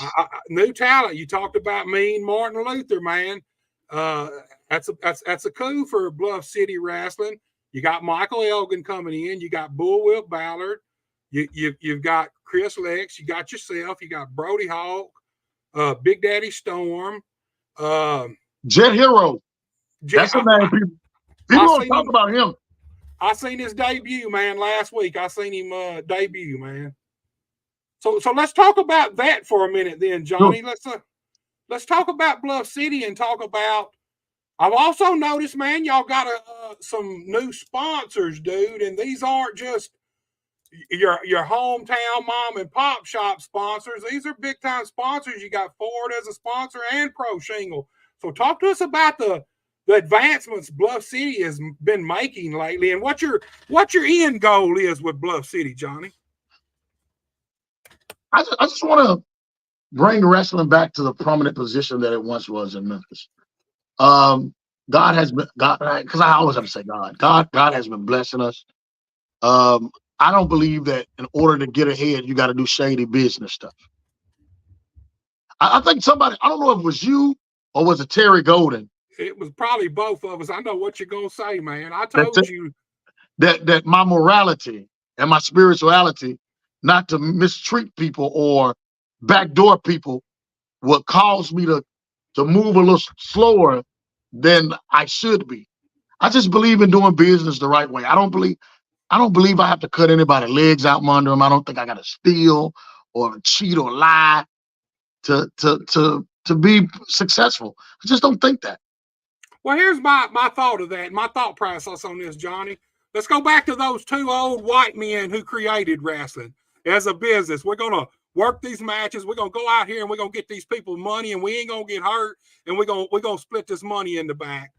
Okay, let's go back to that theory. This business, in my opinion, was not it's not a moral business, and it wasn't created to be a moral business. Inherently, it's a crooked business because inherently, truth be told, you're conning people out of their money, giving them now you're not really, because everybody knows, but wrestling for years and years, we tried to put it off like it was real, like it was a real thing. And, you're conning people out of their money that way. And that's where I think that sometimes your morals hinder you in the wrestling business, because I just don't see how you play this game on the up and up, because it wasn't designed to be played on the up and up. It's a cutthroat business. You know that, Johnny. This business is a cutthroat business, and it always has been. And no matter what none of us do, it will always be a cutthroat business. And it's hard to stick to those great morals in kind of business, man. Your thoughts, Johnny? You give me your perspective on that. My perspective is, it's not a sprint; it's a marathon. So therefore, if I take my time and endure the hardness of a good soldier, I believe that I will come out successful in the end. Because when you do things that's not honest or immoral, whatsoever a man soweth, that shall he reap. Exactly. And so I want to make sure I reap good stuff. That's why I don't sow bad stuff. I try to sow good stuff so I can reap good stuff. And so if it's going to take me a longer time to get there, because of my morality and my spirituality, I'm good with that. Because one thing about it, let me make sure I say this. I'm not in competition with anybody. I'm doing this because I believe I can do this. Right.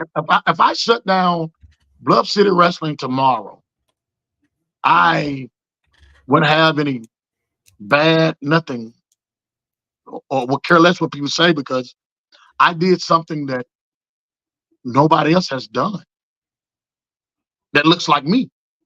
Right. Corey Macklin had Lawler and Dundee. I've done this without anybody but just the local guys. Dude, I believe you're the tortoise and the hare theory. I think it's starting to show through. Look, you know as well as I do, we've had this conversation. When Bluff City first started, I personally believe the worst mistake you ever made from day one was saying I own Bluff City Wrestling, because I believe that immediately tainted, the people who loved you already loved Bluff City, but the people who hated you didn't give Bluff City a chance because they hated Johnny Dotson. Right.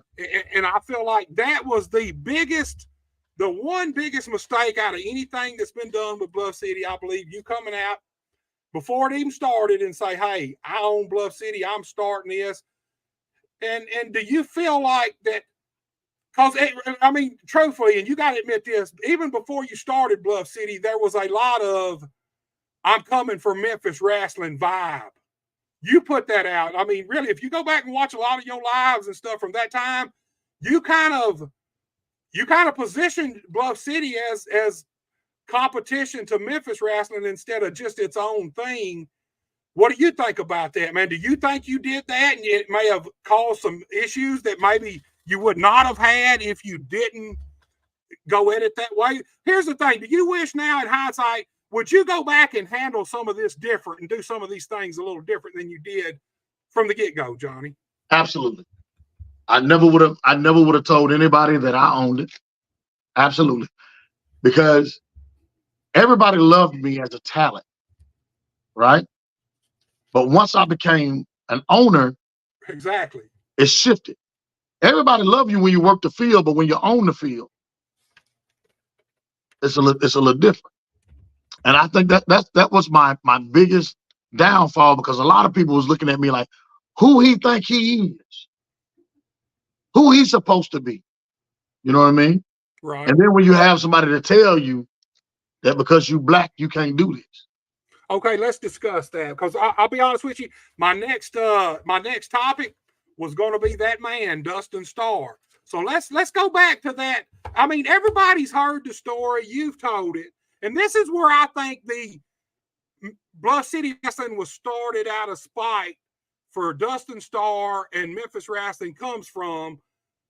Take us back to that moment and explain to us what was actually said and give us the context of that exchange between you, Dustin, and I know Derek was there just from hearing the stories.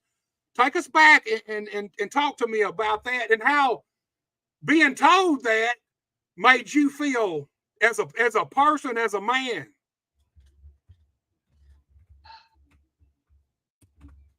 It wasn't done out of spite, because I believe in Memphis wrestling. You know, I've been a part of it my whole career. You know what I mean? Right. I always say I'm blessed to be with Terry Golden, Randy Hales, Jerry Lawler, Corey Macklin. I was blessed. Terry Golden, blessed. But when the individual came to me and asked me about him doing Memphis wrestling or whatever, he needed some financial support to get it off the ground. Because I was affiliated and still is affiliated with a lot of churches and friends, they would buy tickets and they wouldn't even come to the show, right? And I would give the money to this gentleman, right? And so while doing that, King Cobra was brought into the equation. And Cobra called me and asked me, and that's why it bothered me a little too. Cobra called and asked me, could he trust him? Because everybody know if I say something, you can believe it. I'm not going to. I said, I believe you should give him a chance. So I go ahead and invest in him. I told him that I was investing in it, right? Okay. And he was like, okay. So he ended up being partners with him. And I ended up going to a housewarming. And so I was like, man, if I'm constantly throwing this money out, you know, I need to at least get something out of the deal. Right. So I asked him to let me become a partner. And he was just like, no. You know what I mean? He was like, why don't you just continue to give me the money and let me do it? Let me stop you right there, Johnny. That right there would have been enough for me. That would have, I ain't gonna lie to you, it'd have pissed me all off. It would have went all over me. Why don't you just keep giving me the money? That exactly. line right there would have done it. I'll be honest with you, it'd have done it for me, Johnny. Right. So I was like, well, I can't continue to give you money and I don't get a return on my investment. Right. So I was like, well, I said, I love wrestling, so I might need to go and start me my own company. And the comment was, who's going to start a wrestling company? You're black. Those words. Those words. Those are the words, straight up. Damn. So my other brother that was standing beside me was like, he's right. He's the gimmick. He's the Ryan Seacrest of the Mid-South area. And then I was like, so you think I can't do it? He was like, how you gonna do it? You're black. And I was like, oh, okay, cool. So, I mean, I'll be honest with you. That might not have pushed me to open a wrestling company out of spite, but it would have damn sure pushed me to open a wrestling company just to prove I could do it. You know what I mean? The thing is, all of my career, I've never been a booker really for a company. I only would do a few shows for like churches and schools, and I've always done well, you know. And a lot of the boys would come and, you know, to support it. But I've discovered, again, once you become a promoter or owner of the company, you're no longer one of the boys. It's the truth, man. No matter how much you want to be or how much of one of the boys you were before you became officer owner, once you do that, you're not the boys. They always got the side eye on you. You know what I mean? So what ended up happening was, now they spin a narrative and put a narrative that Johnny is this, Johnny is that, and people started to believe it, right? So in my creative mind, since everybody believed it, I'm talking about start calling the fans, telling fans not to go to the show.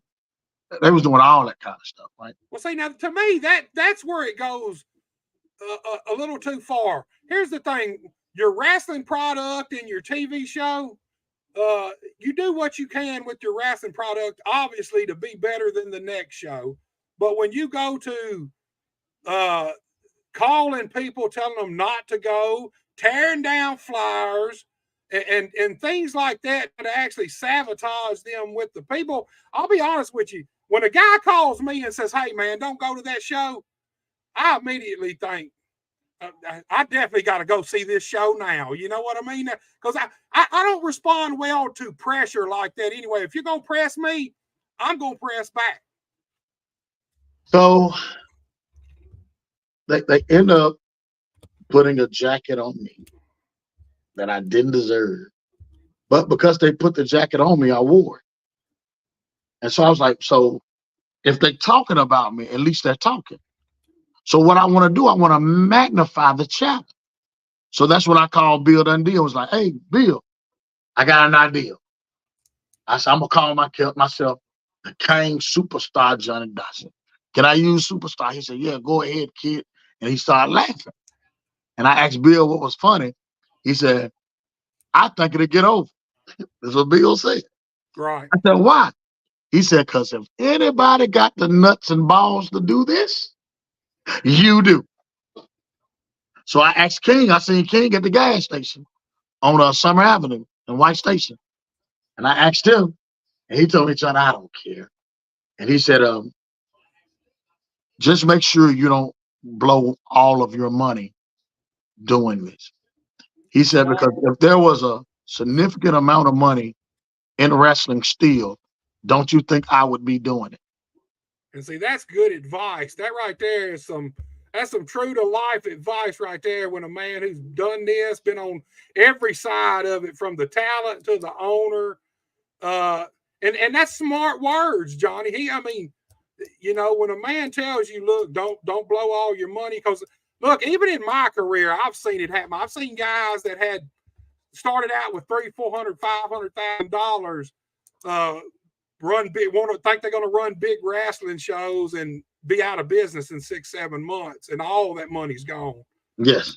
And so what I won't do is, you know, I won't put my wife and I in a situation to where we can't get old and enjoy ourselves.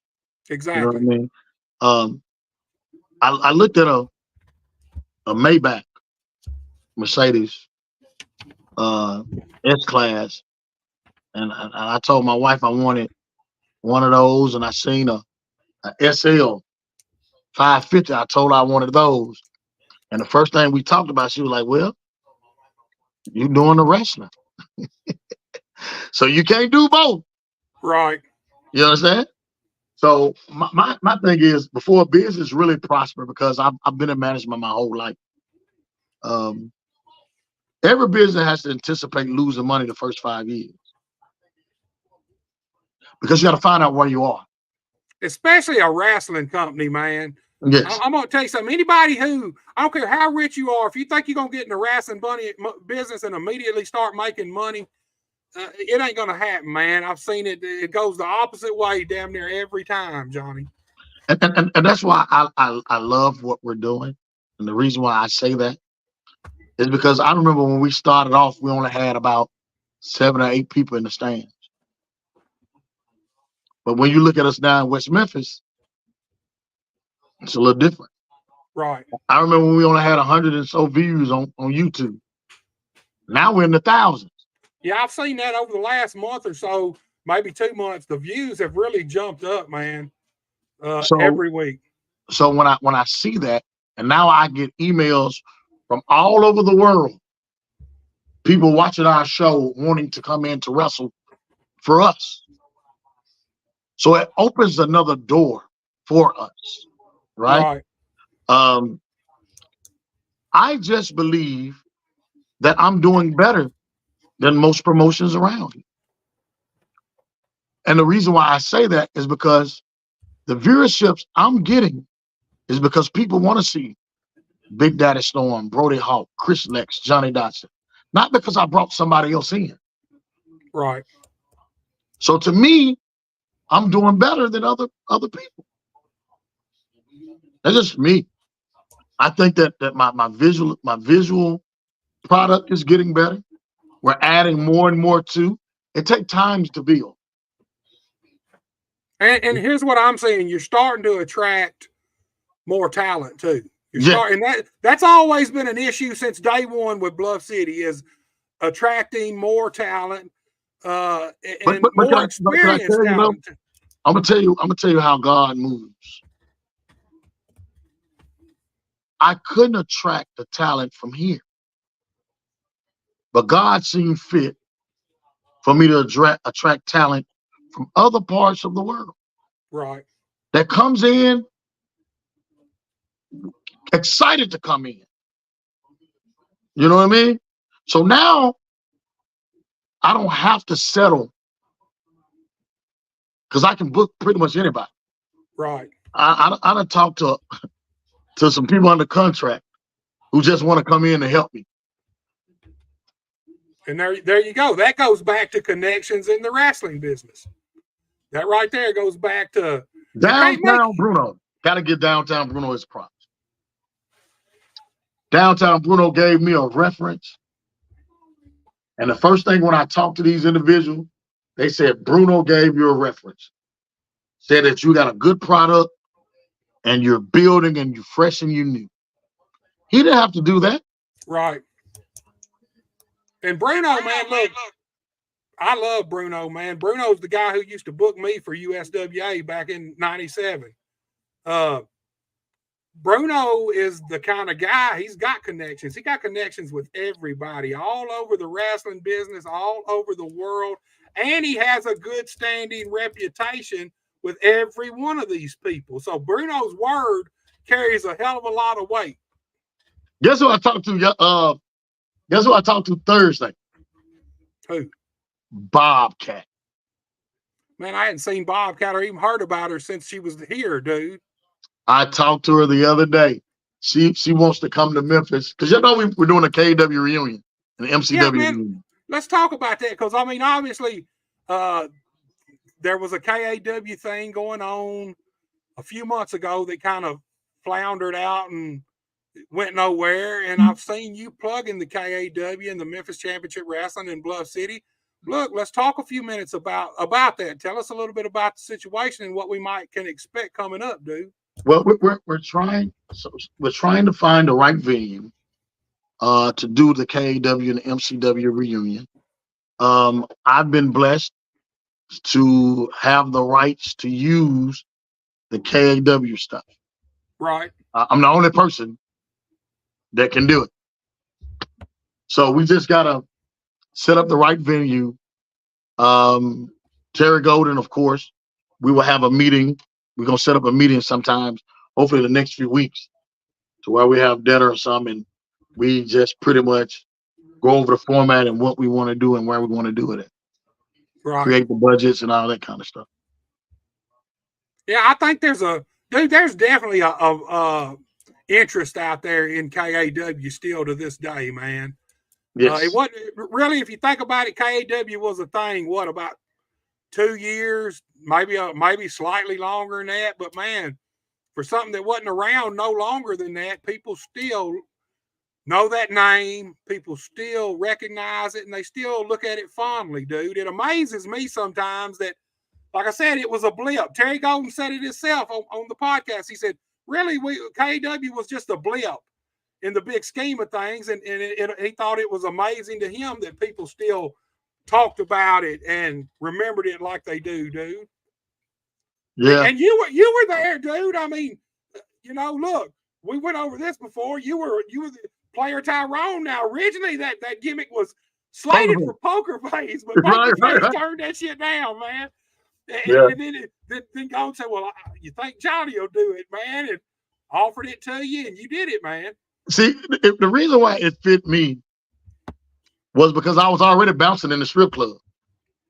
So it was easy for me to get the girls because I was cool with the girls. Right. You know what I mean? So it just worked.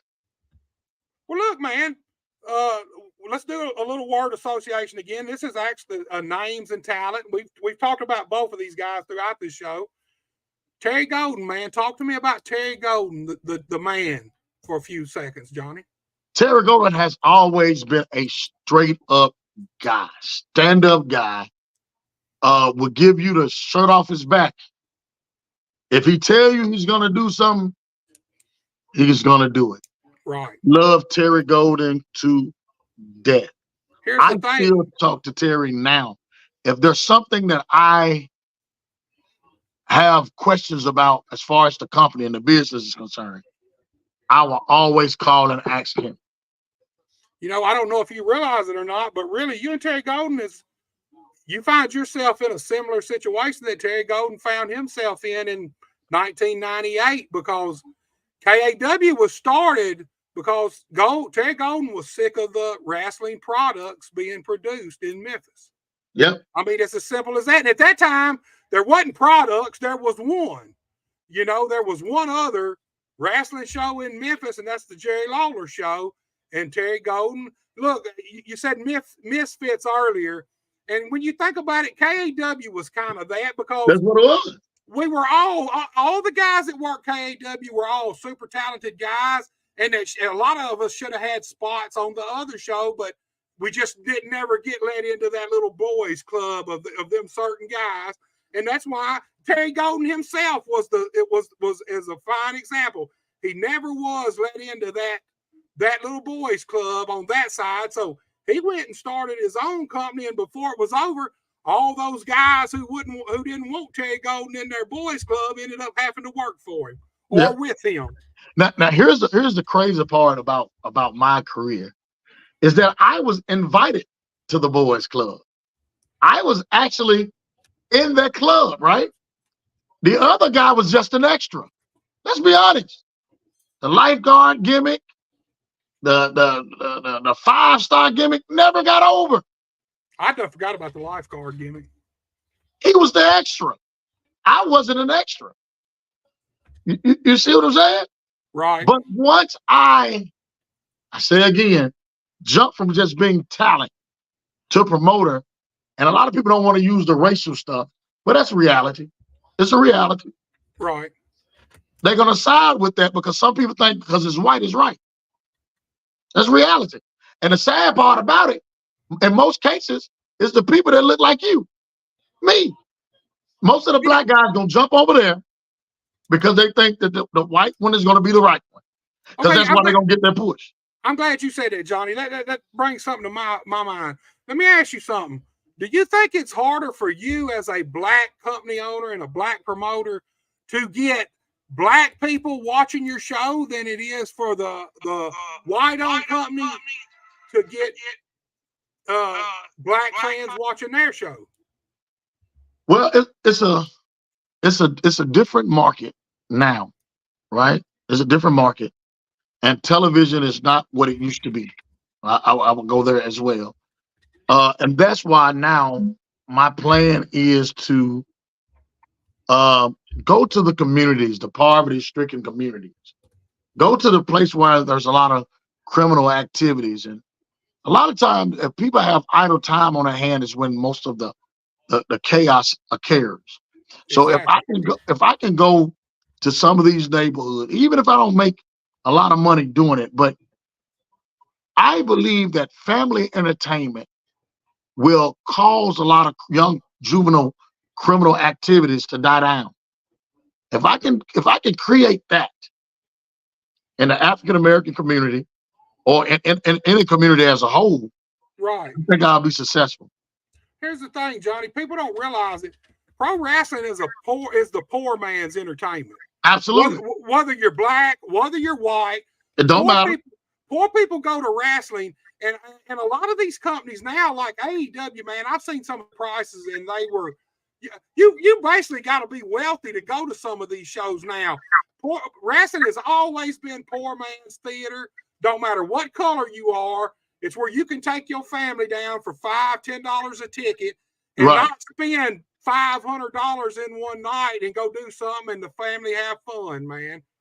And that's it. That's what we want. That's what I want to create. Sometimes the prosperity and the blessing don't come in tangible things, and that's what we're trying to do. That's why we're in West Memphis at the Boys and Girls Club. That's why we're there. I try to go there and shoot ball with the guys. I give the kids a little money every now and then for helping me set up and all that kind of stuff, because those are the things that they'll remember. Right. And here's the thing, those are the kids, those are your fans, that is the demographic that that's going to view your wrestling product. Yes. They don't have money to go do all these highfalutin things. Even going to the movie theater now it costs more than going to most local wrestling shows. Right. You know, me and my family went to the movie theater a couple of months ago, and just getting in, it was like $70, and then all the kids, dude, you'll spend $140 or $50 in a theater to watch a 2-hour movie, man. And it astounds me. People don't have money for that. Wrestling's always been poor man's entertainment, and that's what it should be. That's what it is, dude. Yep. And so that's been my mindset, is that I can remember getting the self-addressed stamp envelopes and going to 1960 Union Avenue. Right. And they get delivered in the mail, and I got the tickets. And then that's when me and the family would go, and it didn't cost nothing but gas to get there. Exactly. You know what I mean? So I'm big on community stuff. I'm big on being active in the communities and trying to make a difference where I can. You know I do the Kang superstar Johnny Dotson, and see me with the crown, the belts, and I get on here and talk. But me, man, I just love people. Don't care who they are, what color, don't matter to me. I just love people. Anywhere that I can be a blessing and help, I'm for it. There's been wrestling fans that don't even go to my show, but they go to the other show, and they've hit me in my inbox, and it's like, my kids don't have nothing for Christmas, and I send them money to buy the kids' Christmas stuff. I've had fans say that they're homeless and they got nowhere to live. I buy them hotel rooms. You know what I mean? I don't tell nobody I'm saying it now, but that's not why I do it. It's all about being a blessing to people. I believe if you sow into people, people will sow into you. So, Johnny, what'd you say, Johnny? I said I believe if you sow into people, people will sow into you, and it might not even be the same people you sold into. Most of the time, it ain't, dude. You know what I mean? I'll be honest with you. Most times, the people you help the most are the people that help you the least in the end. Yep. It's just the way life is now. I don't understand it. Look, Johnny, we're getting close to time to start wrapping this thing up. I got one more name for you, name associations. This guy's been mentioned a bunch of times. Everybody in the wrestling business knows this man. Jerry the King Lawler, man. Talk to me about the King for a few minutes.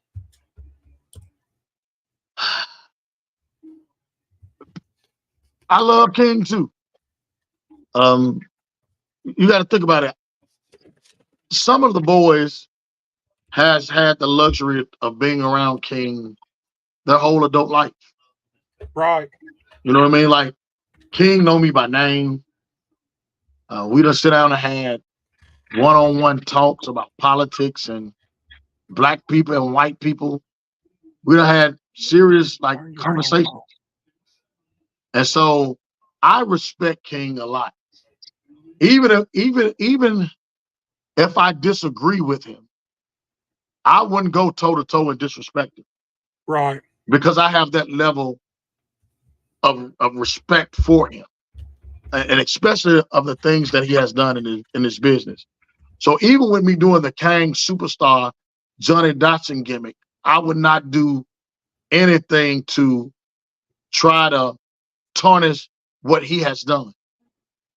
That's why my name is spelled different. Right. You know what I mean? Here's the thing. All of us, none of us that growed up around this area, we all growed up on Jerry the King Lawler. All of us are fans. Jerry Lawler touched every one of our lives. There's no doubt about that. Just the same way Lance Russell, dude. To me, Lance Russell will always be the voice of Memphis wrestling. And look, I can be dead asleep, and if a Jerry Lawler commercial comes on, I know that voice anywhere. I ain't even got to see it. I just hear that voice.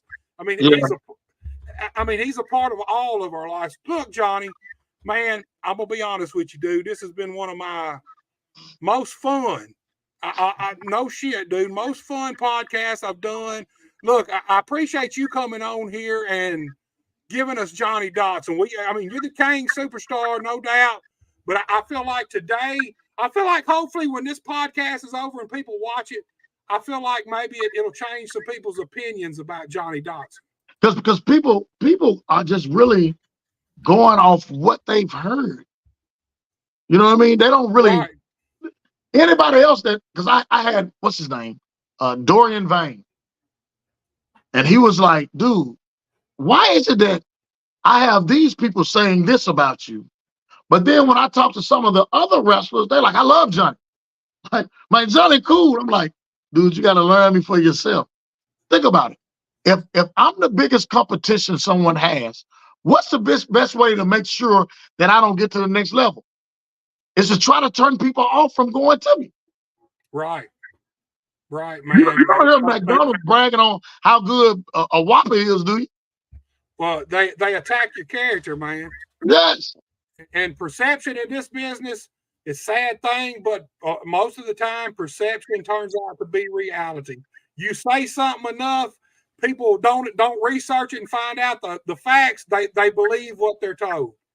It's just as simple as that. And if they were to actually research the individual who's saying all the negative stuff about me, see how much money he done lied and stole from other wrestlers, saying that they're charging this, but really ain't charging it, but he's stealing their money. See how much money he done stole from his sponsors. Dude, like you said, research all that. You said it earlier. You reap what you sow. Yeah. And karma's a real thing in life, dude. Karma's a real thing in life. It'll let you get away with a lot for a long time, but when it smacks you in the face, man, it don't show no remorse. It smacks the hell out of you, dude. Then you're lying and telling everybody that you own this company. You and your wife own the company. When I talk to the person who's also co-owner. Facts. I know without a shadow of a doubt. They're not the only owners. You're dropping knowledge on us right now, Johnny. You smartening us up, man. Tell us what's up. All I'm saying is people need to stop believing what they see. Or stop believing what's coming out of folks' mouth. What they hear. Bro, let me tell you something. He ain't the only owners of that business. It's a franchise. It's a franchise, bro. Think about it. Johnny. Go ahead. Go ahead, dude. I'm just saying, think about it. How is it that you use all of the footage from other places? How is it that you got the same color schemes? The McDonald's that's in Corinth ain't owned by the same people that own the McDonald's in Memphis. But they look alike. They look absolutely alike. They sell the same thing. And guess what? There is a fee to call it McDonald's. Yep, you're right about that. Ownership, but you got to be able to do what they tell you to do. Come on, man. We're absolutely 100% owned. It ain't nobody else. Am I saying it's a bad thing? Absolutely not. But don't sit around here and tell everybody you the one that worked hard, you the one that helped build this. No, you had a whole nother company behind you to build what you got. Only thing Bluff City Wrestling had is me and my wife to start to build what we had. Right. And Big Lou Winston. Big Lou, talk about Big Lou for a second before we wrap it up. How did you get a hold of Big Lou, man? How'd you get Big Lou back in the wrestling business after all these years? I'm going to go grab someone for to show you something. All right. Guys, it's been one of my most favorite shows so far. I know it's we're running on 2 hours and 15 minutes, but hey, it's just flowed. I believe in letting the conversation flow. We've learned a lot about the Kang superstar, Johnny Dotson, today. I think maybe we've changed some people's ideas and perceptions of this dude. Like I said, I worked on this interview for months. I've been trying to get this interview. And we finally got it done, man. We finally did it today. This is one of my most prized possessions. And the only person that's missing off here is King Cobra. And he's really, I love Cobra to death too. We still friends to this day. Even though he is over there, we're still friends to this day. All right. If you will look at this, you see you got Big Lou. You got Snowman. Right. You got Reggie B. Yeah. You got the late, great Brickhouse Brown. Right. Make sure I get us all in there. Soul Taker and myself. Right. And we've always talked about how we had to overcome being African Americans in this business. So Lou has always been a mentor. And the reason why he's always been my mentor is because he liked that I let my yes be yes and my no's be no's. I don't put on no airs. I'm not gonna try to shiesty you or steal or scam from you. And that's why he's with me. Right. Because he respects me as I respect him. If Lou tell me something, I know he ain't telling me something to hurt me. I know without a shadow of a doubt, he has my best interest in mind. That's why I love Big Lou to death. And the key word there, respect. That's what it's all about in this business is respect at the end of the day. The only problem I got with him is that he got your bail.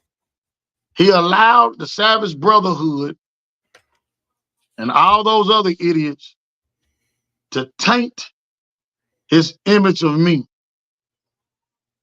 And I think that's why we have been having some conflict. Sometimes I wonder if it's because I love Lou, but I wonder if there's a little jealousy there. The reason why we ain't been vibing on television.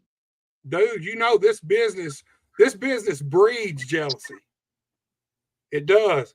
If you got something that the next man wants, then they're jealous. They're jealous, dude. So I mean, that's a possibility, man. Like I said, this business breeds jealousy. So that's one of the things that me and Big Lou right now are at odds about. I don't know if it's jealousy or I didn't do it the way he did it or how he want me to do it. But let me just say this: I didn't turn my back on Lou. He turned his back on me. And there you go. Well, look, Johnny, talk to us about Bluff City. Tell us when the next taping is going to be, what we might see, do. Promote Bluff City. Brother, when I tell you we got an action-packed show coming next Saturday at the L.R. Jackson Boys and Girls Club right there in West Memphis, Arkansas. We got Chris Lex will go against Michael Elgin on the 27th. This coming up Saturday. Hell of a matchup. That's going to be. You'll have Bullwhip Ballard there, the Southern Heavyweight Champion. He'll be there. You'll have yours truly, the Kang superstar, Johnny Dotson, the World Heavyweight Champion, the best wrestler pound for pound, ounce for ounce in the business will be in the building. You'll have a Savage Brotherhood there, a Vicious Hyde there, Mean Martin Luther gonna be there. Luke Justice, he's another kid that has unlimited potential. I really like him. He's talented in the ring, man. He is. He's talented in the ring, man. Yes. He's a talented there. Dorian Vane would make his debut.